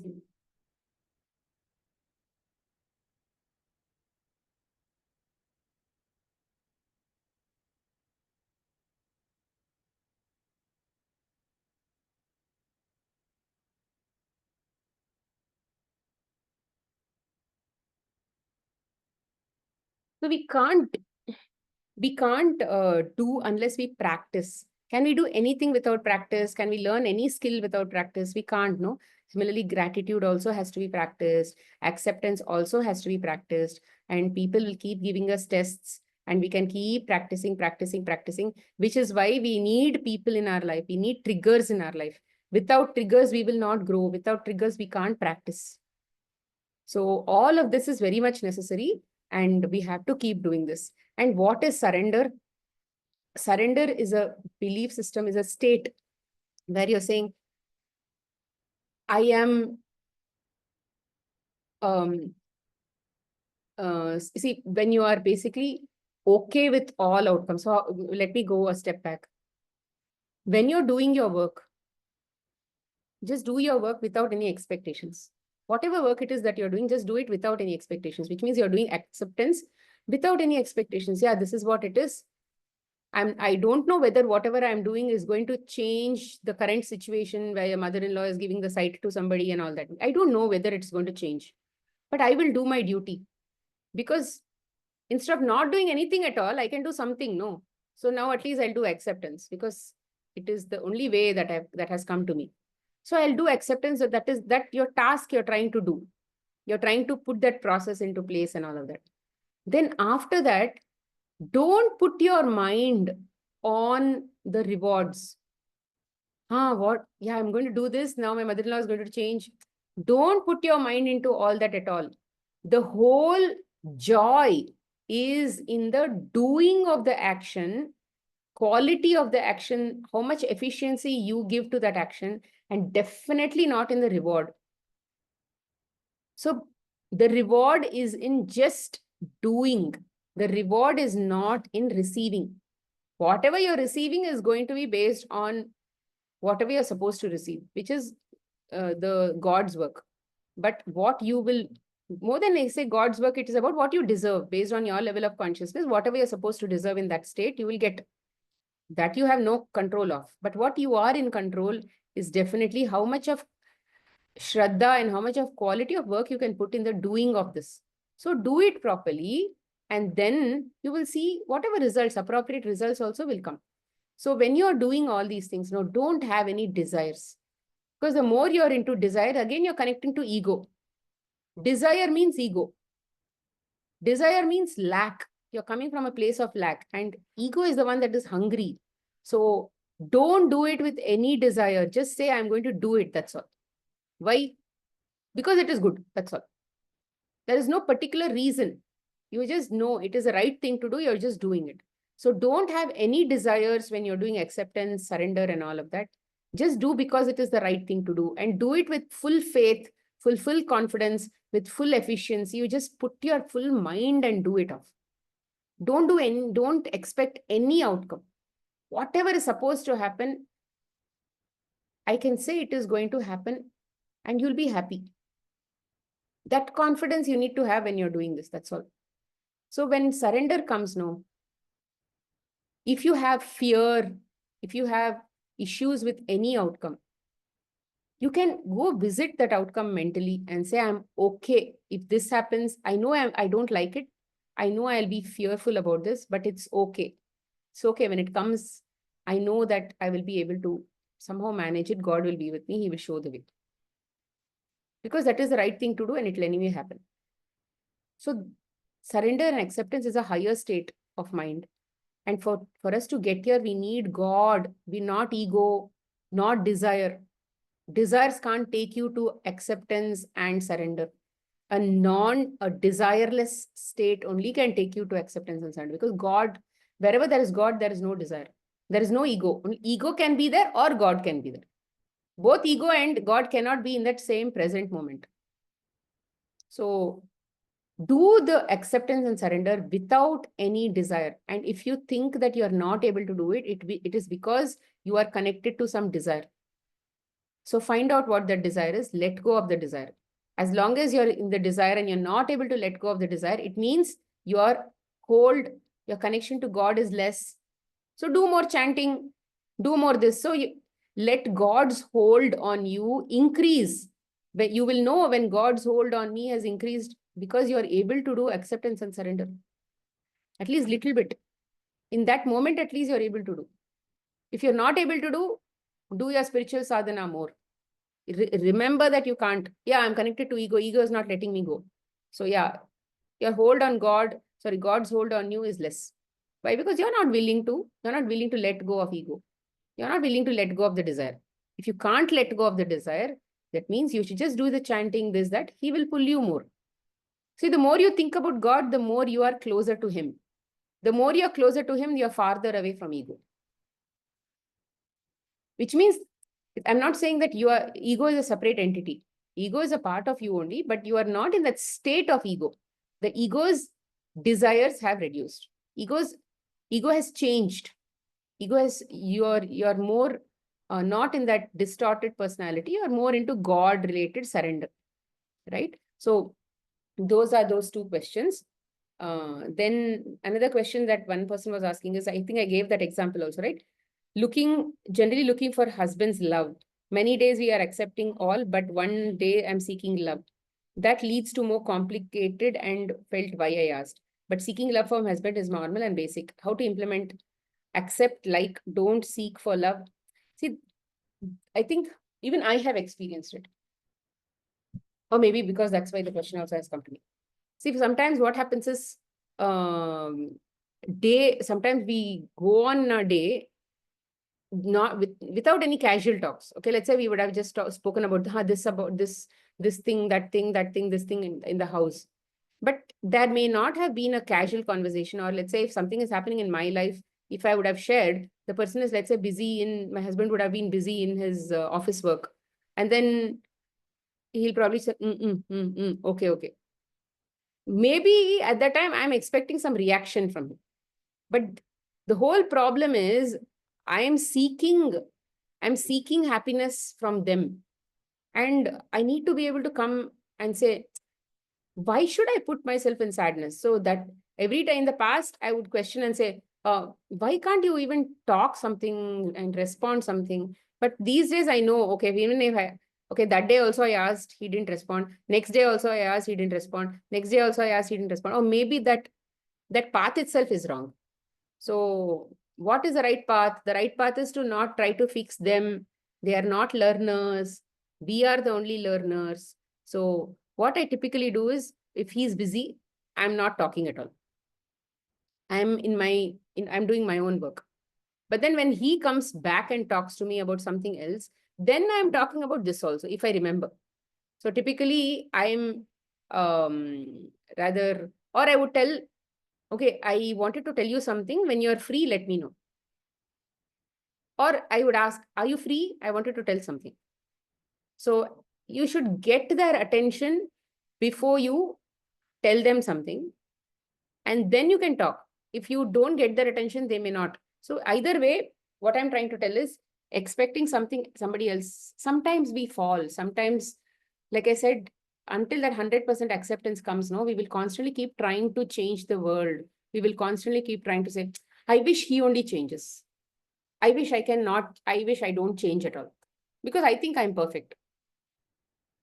Because I'm very comfortable in my own skin, no? If everybody keeps changing and dancing to whatever I want, then what is my growth anyway? I'll be constant like this only. So there is no way that will happen. So we will be the only people who will be jumping from one place, uncomfortable zone to another uncomfortable zone. So, one comfortable zone to another uncomfortable zone. So sometimes it's okay to um, remember that as long as we are in that state where we are in that higher state where there is a lot of give and take. Like I was reading the Samudra Manthan, right? Samudra Manthan, you know Samudra Manthan, right? The what is it called in English? I don't know. The Samudra Manthan story, which you all know. In Kumbh Mela, why Kumbh Mela also happened because of that Samudra Manthan story that happened, right? It happened in the past. So where gods and the devatas and demons were basically churning the ocean, and then for Amrit, they were basically churning the ocean. There's a lot of subtle message behind it, that we are constantly churning our mind. In the mind, there is a constant churn that is happening between the divine qualities within us and then the demonic qualities within us. There's a constant churning. Every day there is a battle. Every day there's a up and down. Sometimes she's doing acceptance. Sometimes she's again going and seeking love in the world. So all of this, sometimes this is pulling, sometimes this is pulling. All of this churning is constantly happening. Then finally, before Amrit, initially all the halahal will come, all the toxic stuff will come. From the story, they say first halahal will come, then Shiva drinks it. Why Shiva drank it? Shiva represents Tattva Jnana. He represents the highest form of knowledge. Okay, so which means he drank the ignorance, and he had so much of knowledge within him that knowledge was able to, that ignorance did not even affect him, because he had so much of knowledge. So if there is some ignorance happening in the world, somebody comes and tells you something, then you sometimes don't believe it. You say it's okay. Yeah, fine. Like, let's say the newspaper is giving so much of knowledge, so much of stuff, all unnecessary knowledge.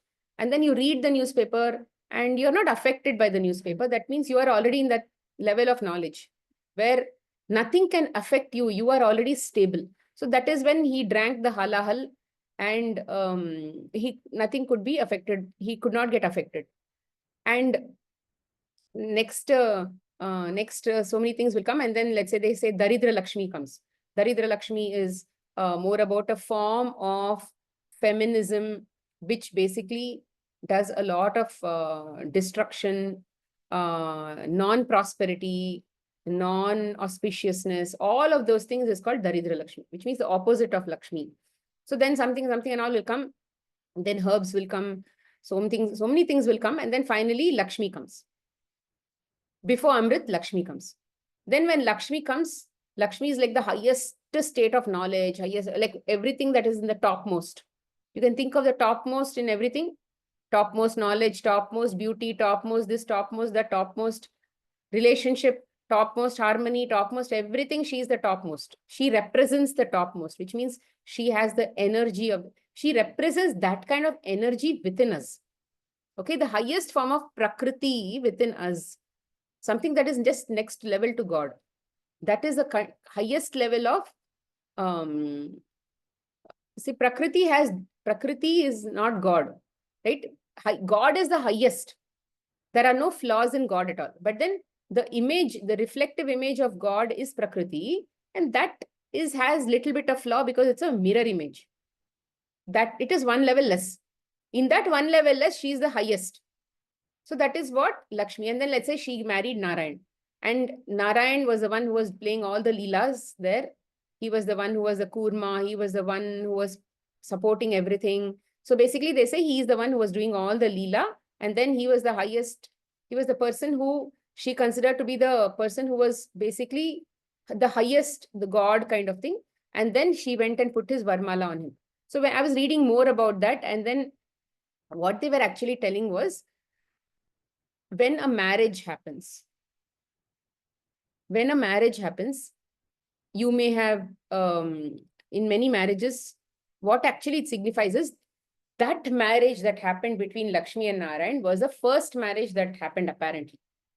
So every single time a marriage happens between two human beings, it is more like the Panditji, when he's telling all the shlokas and all of that, the mantras and all, when they are saying, they are basically invoking the Narayan in the husband, in the groom, and the Lakshmi in the bride, and then they are making them get married. So it is, the mantras are anyway telling all those things.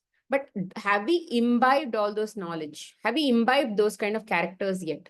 No, we have not. And even in today's age, even in our age itself, we did not really know so much to be able to say that when a person is getting married itself, that person should have performed a lot of spiritual work before itself to be able to at least read all the shastras, do many things, do a lot of seva in their in life, be a lot more humble, get that humility, get knowledge and all of that. I mean, be willing to understand what is acceptance, surrender, blah, blah, blah, every single thing.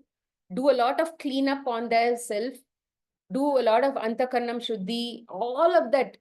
If the lady also has done it, if the groom also has done it, imagine if two people are coming together like this, how much of harmony they'll have in their life.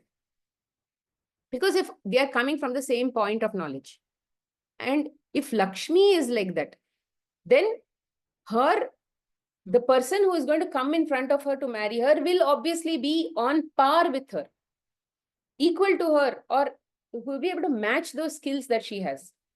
So when we have got married, when all of us have got married, we have got married in the state of consciousness that wherever we were, we have not done any work, or maybe even a little bit here and there, whatever we did work, we have got a husband, or we've got a spouse who matched those kind of things, which means who was a mirror image of whoever we are.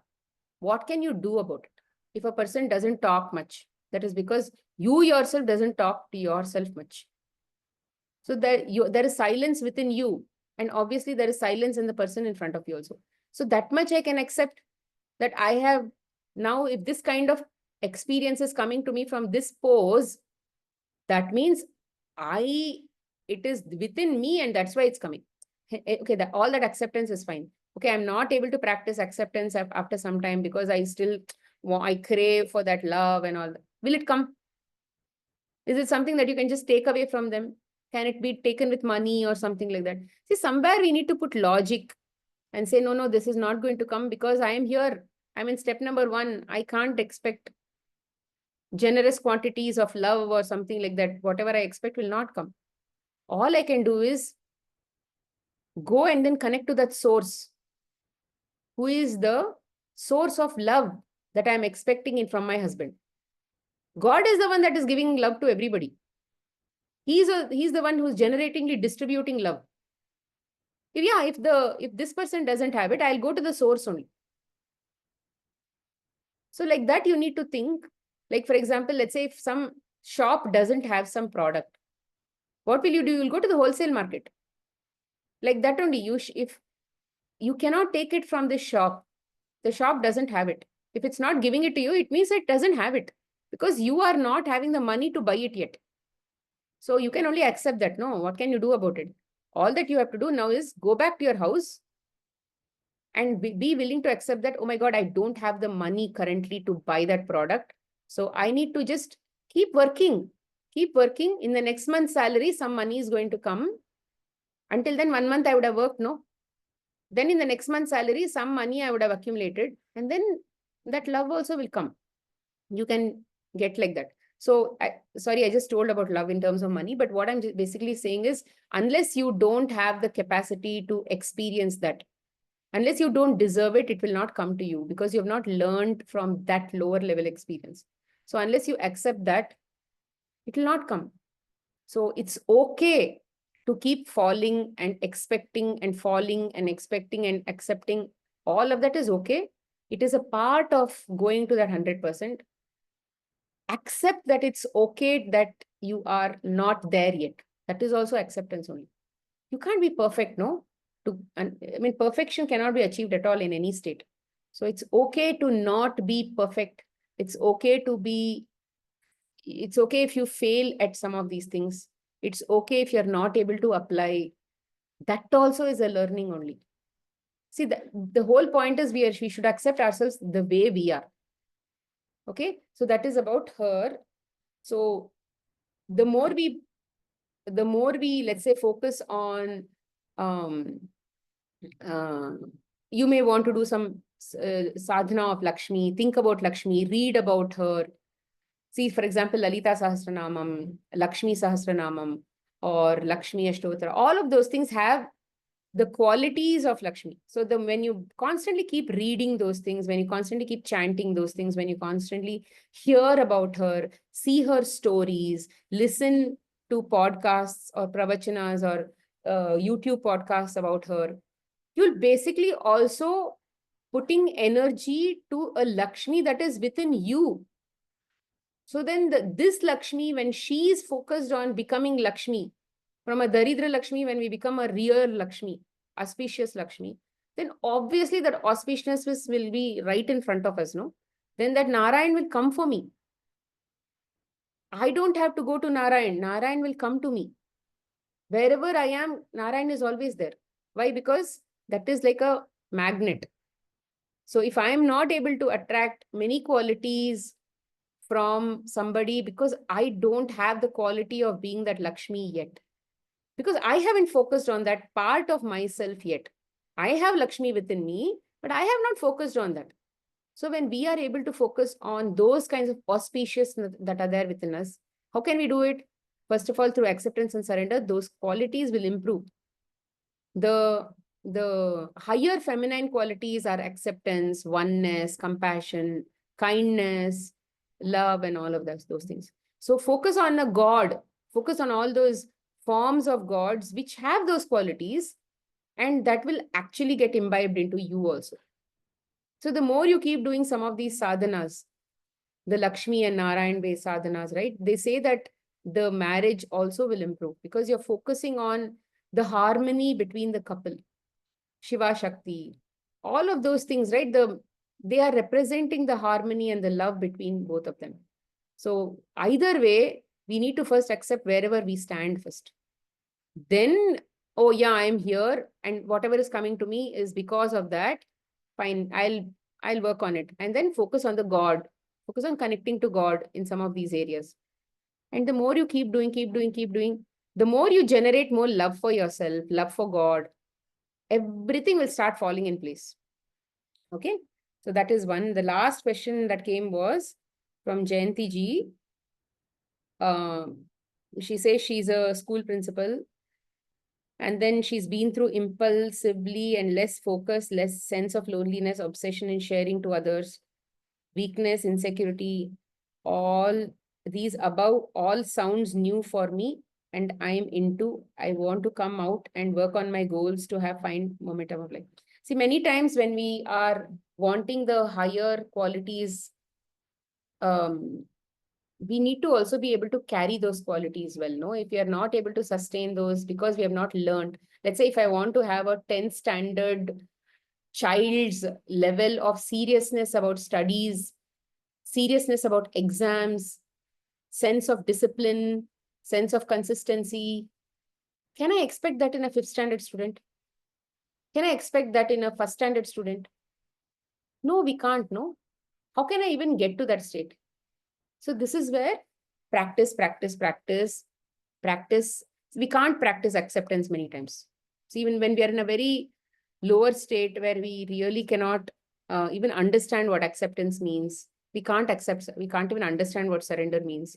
all I would say is just sit in one place, or even if you can't sit in one place, find a way to spend some time to connect to God.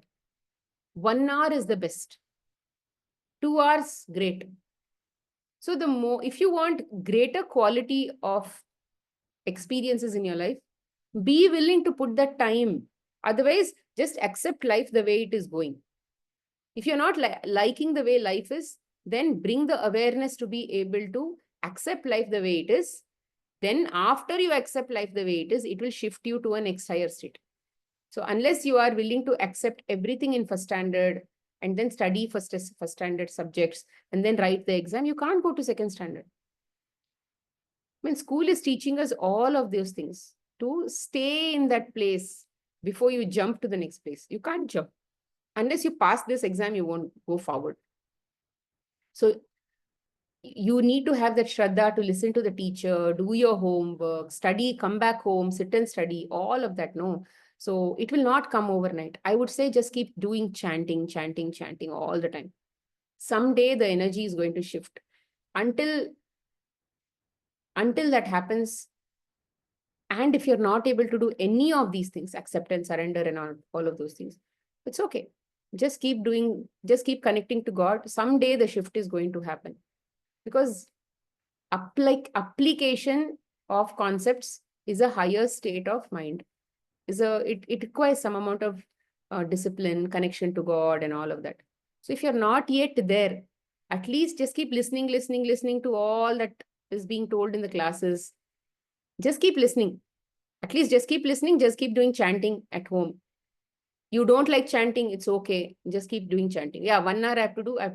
I'll sit and do. So whatever teacher says, strictly follow that.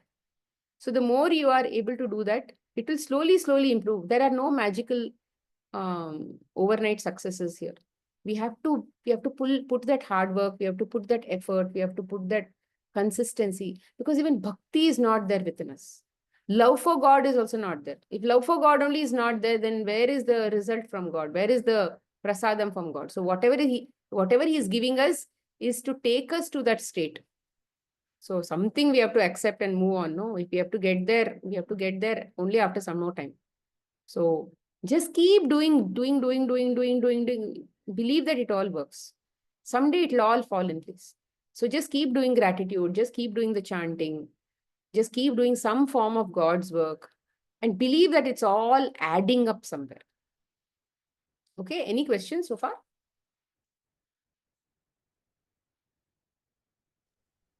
Yes, Smita. Yeah, I have a question. In one of the conversation in which the mother-in-law has taken the property and all that, in that context, I want to ask ki the lady who has asked this question, she is betrayed by her mother-in-law. So she has the belief that everyone has a belief that the character of mother is like this, ki she should be generous, she is loving and all that. So it means the belief which we are carrying, like the mother should be like this, is caused suffering or the betrayal. If there is betrayal, so she is betrayed by her mother-in-law. So how that is inside her? Ki what is there inside her that cause suffering in her life? The belief, what is in conflict here? Why is this a conflict? Like somebody took away the property that was supposed to be in my name. Now somebody took it away. How is that wrong? Why does that suddenly become wrong to me? Why do I believe that is wrong? Because I have given the property to mother-in-law in full trust, and future she will give it to me. No, what I'm trying to say is, why do I think it's wrong? Because I think it's wrong because it conflicts with the belief that I have that mother should be like this. Because she did not fulfill that requirement.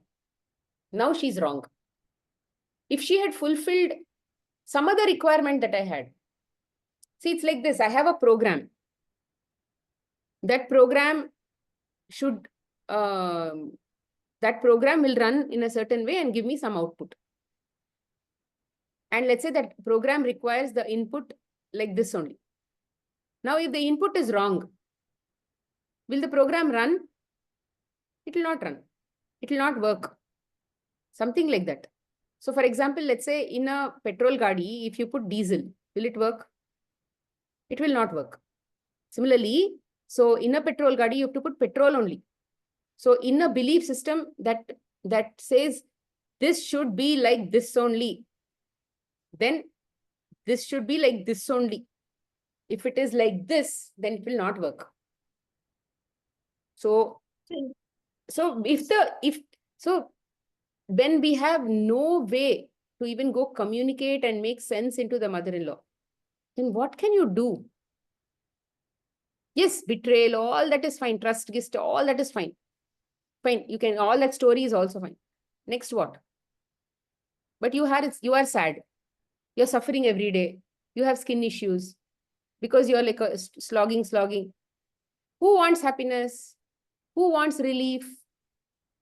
The one who's asking the question wants relief. No, if you want relief from something that is actually bothering you in your mind and your body. Somewhere else, if they do something, it will not give you relief.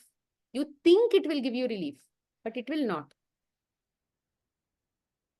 It will not, because we have time and again proven that it will not work. In the beginning of this class also, I told how we are constantly chasing from a point of ignorance. And we are constantly making decisions. We are constantly taking belief system after belief system, we are basically having in our life, basically from a point of ignorance only. And we are making something decisions and we want to let it go. See, take for example, we have so many stories, like let's say Krishna Avatar or Ram Avatar and all of that. Do you think Ram regrets having Ram Avatar? Or do you think now suddenly Ram Avatar doesn't work? Or Krishna Avatar doesn't work? Or something, let's say Ganesha came, he has so many avatars and all of that. Do you think he's regretting one of his decisions? Oh, that was wrong. I came as that person, that was wrong. I think it shouldn't have. Now I need to override that Ganesha. Let's say I'm a Ganesha, I came and then I became a Shakti Ganapati in one of my incarnations. Now suddenly, let's say I need to overcome that and say, oh, that Shakti Ganapati, I need to get out of that mode, whatever teaching I did. Do they even do that? Why?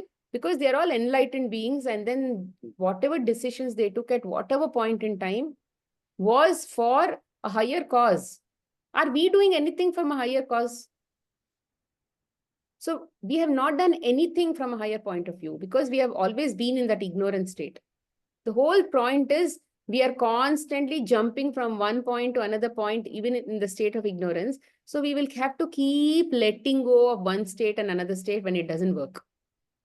So like this only, when we have some of these experiences in front of us, which means we have also cheated like this. We have also given some other people some experiences like this only. Today, we are experiencing it. In the past, the belief system was something else and it worked for me when I had the belief system that I need to give it to my, let's say if I was a mother-in-law in the past. And everybody who does something, no, they think it's the right thing to do. Mother-in-law, if you go and ask her, she will say that is the right thing to do. That person is, let's say, working in abroad or whatever. So I need to give it to my daughter who is poor. Maybe she'll have her own reason. She will say, yeah, she doesn't have a property. This guy can make more properties. So let me give it to my daughter. She is this Paum kind of person. I need to give. So she'll have her own reasons. Everybody who does anything, no, they will think that it is the right thing to do. So you also would have done something in the past thinking that is the right thing to do. And when do we do? When a belief system aligns, yes, this is the right thing to do. That is what we have to do. Even today, whatever you're doing, you're thinking is the right thing to do. Maybe in future, you will also know that is not the right thing to do. Why? This was also done in ignorance. That was also done in ignorance. So we are constantly releasing our belief systems which are not working for us right now. So, Smita, in this case, the lady has to accept that this is my belief that mother should be like this. So I have to accept it and surrender to it. But it in Mother the other should side, be like this, nahi. Mother should be like this, nahi. I have a belief system that that says the mother, it's like this. There are some sentences in her head. Mother should be like this. Hmm. Now, is that mother satisfying that requirement? No. But it's not that lady's problem. The problem is she has a requirement like this. That presence of that requirement is actually causing a clash. That clash is giving her sadness. So what should you do is, you should recognize that this thing that I have in my head is what is actually giving me a sense of problem in my body and mind. It is giving me sadness. And those people were just giving me the message that I have this sentence in my head. So You Smita, just have to believe that the sentence is causing me problem, and they were just showing me I have this sentence in my head. so Smita, this means that if a person is betrayed, should he not fight for his right? If you think that is the right thing to do, you can fight. Because many people keep fighting. Someday they'll realize, oh, fighting is not working. How long? See, we have all done all this. See, when we are coming to this class and we are listening to acceptance and surrender, there are so many people who have not come to the class, who probably don't even have time to follow the recordings, who may be just sitting in the group. So there are so many things that are coming to us. There are so many things that are not coming to us. When it comes to us, it means that we are ready for it. If it's not coming to us, it means we are not ready for it, which is why it has not come into our awareness. That knowledge itself is not here. So what I'm saying is, should we not fight for it? If you think, yes, we have to fight for it, go fight for it. Someday you will realize that in the first part of the conversation of this class, I was told that how fighting for it will not work at all. It doesn't mean that you should go not ask them also. You can do any action, but that action should come from a place of lack of desire. You can go ask, Amma, isn't it right that this property was given, all these things, circumstances happened? Yeah, they would have, don't you think they would have spoken about all that? Last 1 year, they both are fighting. 1 year, all these things are happening between the son and the mother. Nothing has been reached. So nobody is budging from their own place. And you are a witness to this kind of situation. What will you do about it? What is a smart thing to do? Will you continue to be in sadness because of all of this drama? Years will roll by.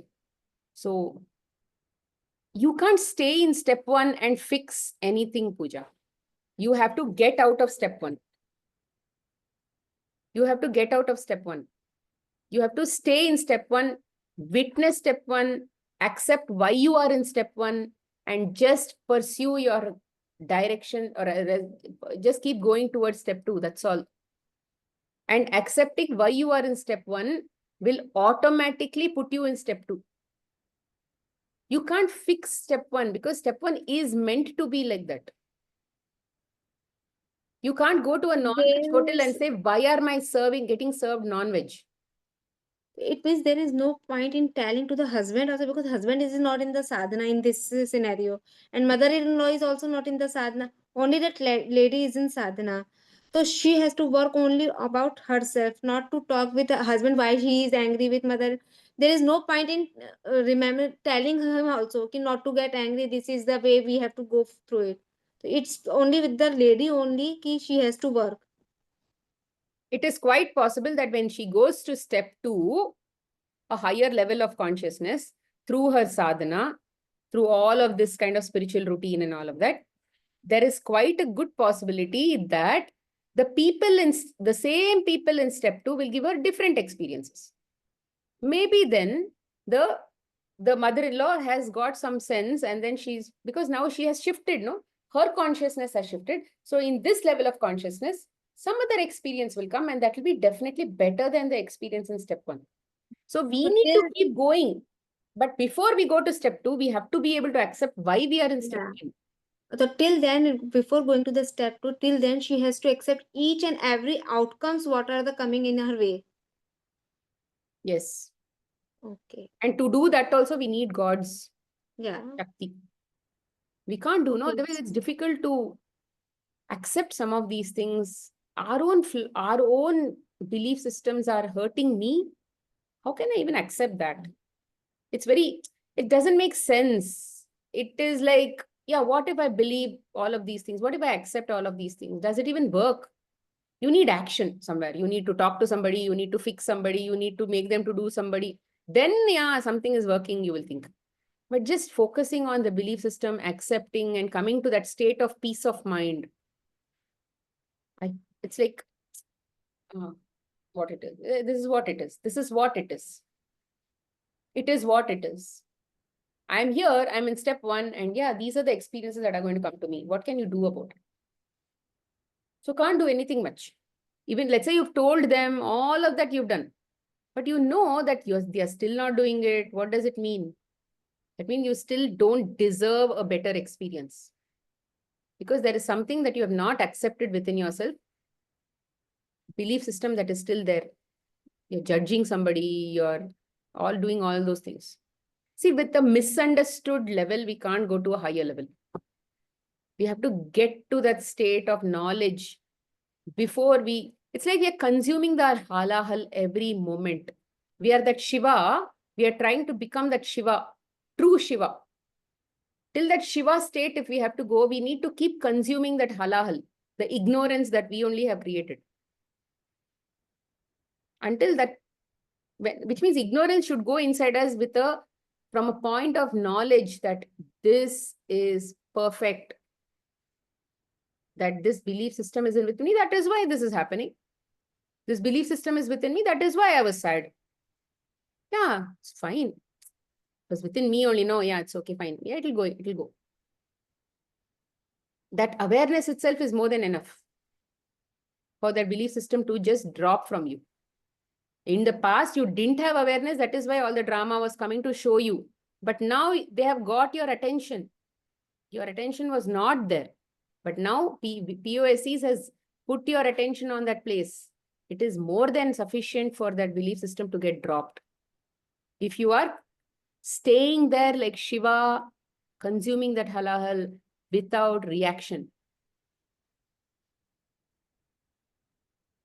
And he didn't get scared of halahal. He was not scared. He was not trying to run away. He was there with that full confidence and full responsibility. He was there saying that I don't fear. I fully accept whatever is given to me. And I know it is going to, it's like he had that confidence that I can actually stand in this place after consuming also. Smita, if she accepts that this is the belief system which causes clash in this situation, and if she accepts it, but there is no feeling for her mother-in-law. So what? The mother-in-law, all those people are a part of the drama, Maya. It says that you have to feel the love for that another soul also. You are not there, Pooja. We are all not there to give love for other people. We don't have love for ourselves only. Where are we even giving love for somebody else? Love is a very high state frequency. We are not even in gratitude yet. We are not even in that positive state yet. We are still in negative. Neutral also, we are not there yet. So how can we even think of giving love? Love is a high feminine state. Love creates miracles in the world. Are we there yet? We can't even talk about love. We can only do processes which will take us there yet. I don't think we are there. At least I'm not there to even experience love. And whatever we have is just pure business. Whatever we have, whatever expectations we have from others, children, husband, everything is still business. You give me this, you give me love, then I love you back. You listen to me, then I love you back.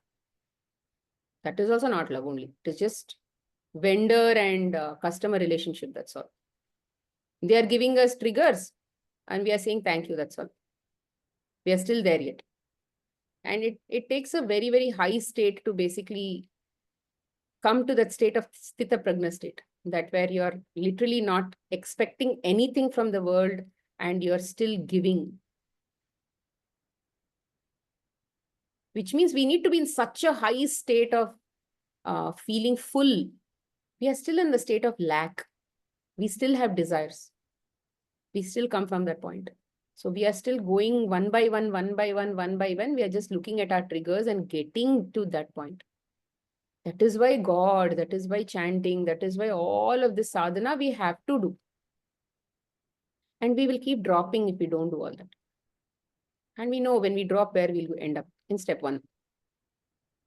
We have to keep going up. There is no choice.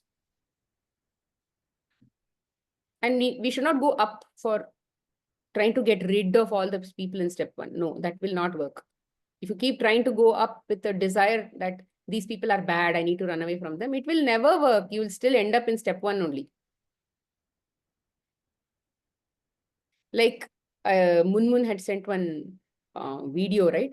She said that in that person was saying that as human beings, God has given us a lot of privilege.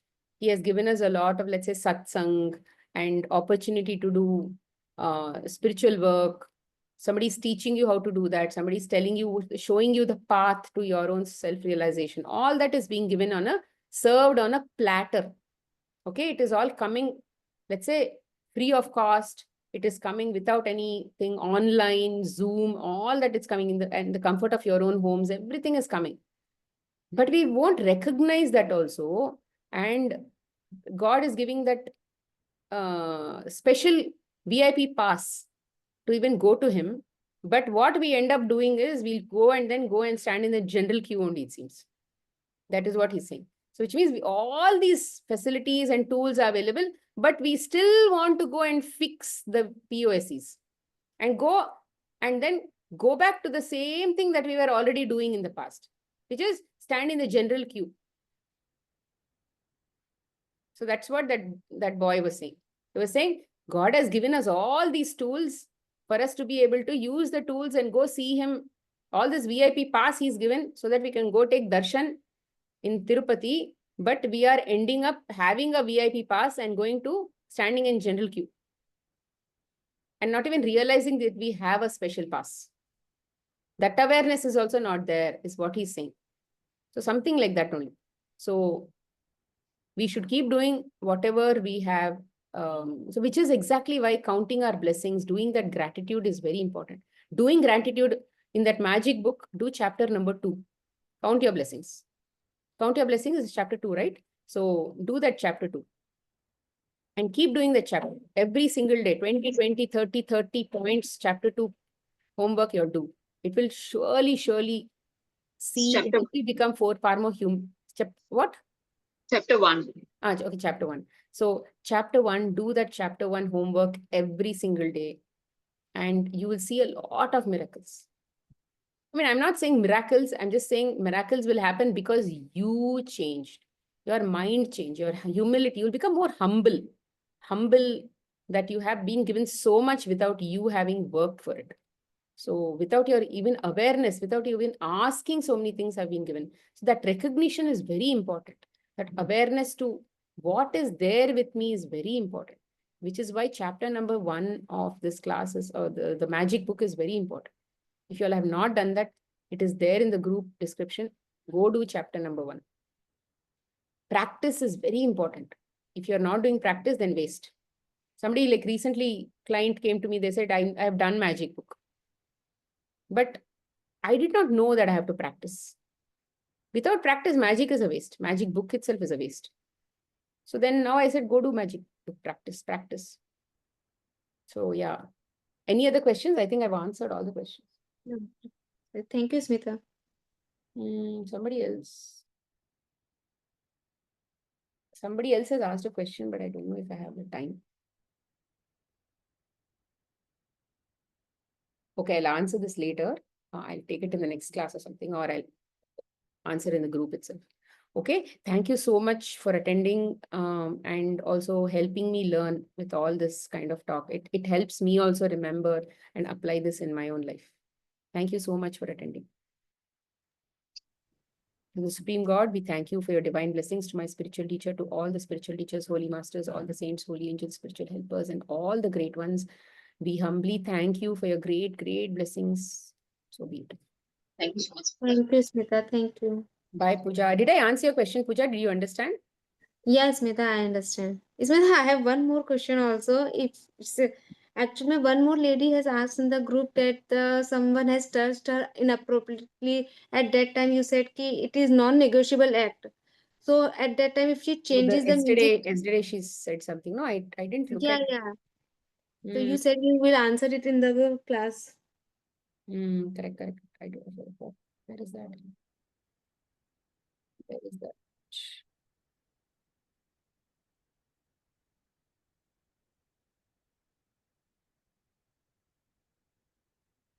Shashi. I think it's not here. Shweta. Correct. You can understand it.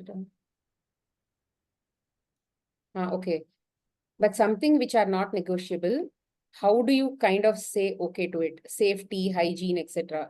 It is not like we are getting angry on them. With all love and respect, we will get out of the contract. Meaning goal is learning music online or offline. I remember a situation happened to my friend 15 years ago. She would go to a violin teacher offline class, and there he touched her inappropriately. So my friend stopped going. Here, this is something non-negotiable, right, ma'am? She will definitely switch to another teacher. Why would she be content with that situation? So yes, see, we all do what we think is the right thing to do. So when you feel that it is inappropriate for me to basically sit and get touched like that and all that, obviously you will leave that class and go. It is not about see, I'm not at all saying that I'm not saying that we should stop acting. We should exactly do what we think is the right thing to do at that time. So whatever that girl did is definitely the right thing to do. But what I'm trying to say is, why did that situation come to me? Pace, so there is maybe, I don't know about her friend, but her friend may have had those patterns where she's in fear of men, fear of all of those kinds of things. So when she recognizes the shadow that she has within herself, then she'll be able to see, oh my God, I have this pattern, which is why I am seeing all these kind of relationships that are constantly coming to me like that. Because I've had so many clients who have come to me with saying, yes, this happened to me. And then let's say father, they had a different problem. With husband, they have a different problem. With brothers, they have a different problem. So there is something wrong with men that constantly keeps happening. So why is that pattern that is constantly repeating? Because there is a belief that is basically in conflict. So we need to basically see what is that is within me that is having all of these experiences coming to me. You anyway did that action, you left that teacher and you went. But when you self-reflect on that, and you will realize that you wouldn't like to go to another teacher because now you have a fear, or you already had the fear, or there was an experience that was supposed to come, and it is just it is helping you discover that you have this belief system that men will take advantage when you are with them when you're alone with them. So many of these belief systems will be there. That is exactly why experiences come to trigger it from outside us. It is not a coincidence. It is not an accident some experience happens to us. There is always something that is matching that experience within us. And at that time, what I'm asking you to do is, yes, you did that, you took that action, you got out from that class, you did not go to that class, fine. But will you live all your life trying to hate that teacher? I'm saying that is a waste, because you're now carrying a cage. What is your purpose? What is your final goal? Self-realization. Do you want to carry that cage along with you? No, you won't be able to. The universe will constantly try to pull that cage from inside you, because that is what universe is going to do. It is going to clean you up. It is constantly going to come and show you, you have this cage, you have this cage, you have this misunderstanding, you have this misunderstanding. So it will constantly keep coming to you. So what I'm saying is, irrespective of what action you took, don't carry hate on all of these kinds of things. That will not work for you. Hate on mother-in-law, hate on this, hate on that, all of that will not work. What I'm saying is, believe that there was a pattern within you that was necessary for this experience to come and show you. Now you saw that, fine, I accepted that, and you will wait until this gets out of your system with that constant, what is it called? In Hindi, in Sanskrit, it's called titiksha. Titiksha means you're just enduring it. Okay, English endurance. Endurance means you're staying there. You're waiting. You're in peace. Because there is nothing else to do. It's like when it's raining, what will you do? You're waiting under a tree until the rain settles. That is what you have to do. You have to wait until the rain settles, which means that belief system is still strong. Get out of your system. So which means another teacher is going to come. You will have that fear. And then it will say, don't go, don't go. Even he will behave like that only. At that time, you should be able to say, no, no, it is because of the belief system that actually happened like that. People are not like that. It's okay, go. We don't know how much you are actually still strong. So maybe that guy also will touch inappropriately. Who knows? Or maybe he's going to speak inappropriately. Now that you have understood it's your belief system, it may not be that intense. It may be one level less. Maybe he's going to talk some shit. And at that time, again, oh yeah, fine, it's still there within me. Oh, it still hasn't gone completely. So like that, in installments, it will go. It will not go 100% because those beliefs that we have are so strong. You got it, Pooja, what I'm saying? Yes, Smita got it. Yeah, so not taking action is not at all what I'm speaking. I'm saying change your perspective of how you look at a problem and how you address the problem. The problem cannot be addressed by outward focused. The problem can only be addressed by inward focus. Okay? Yeah, Smita. Thank you. Thank you. Bye-bye.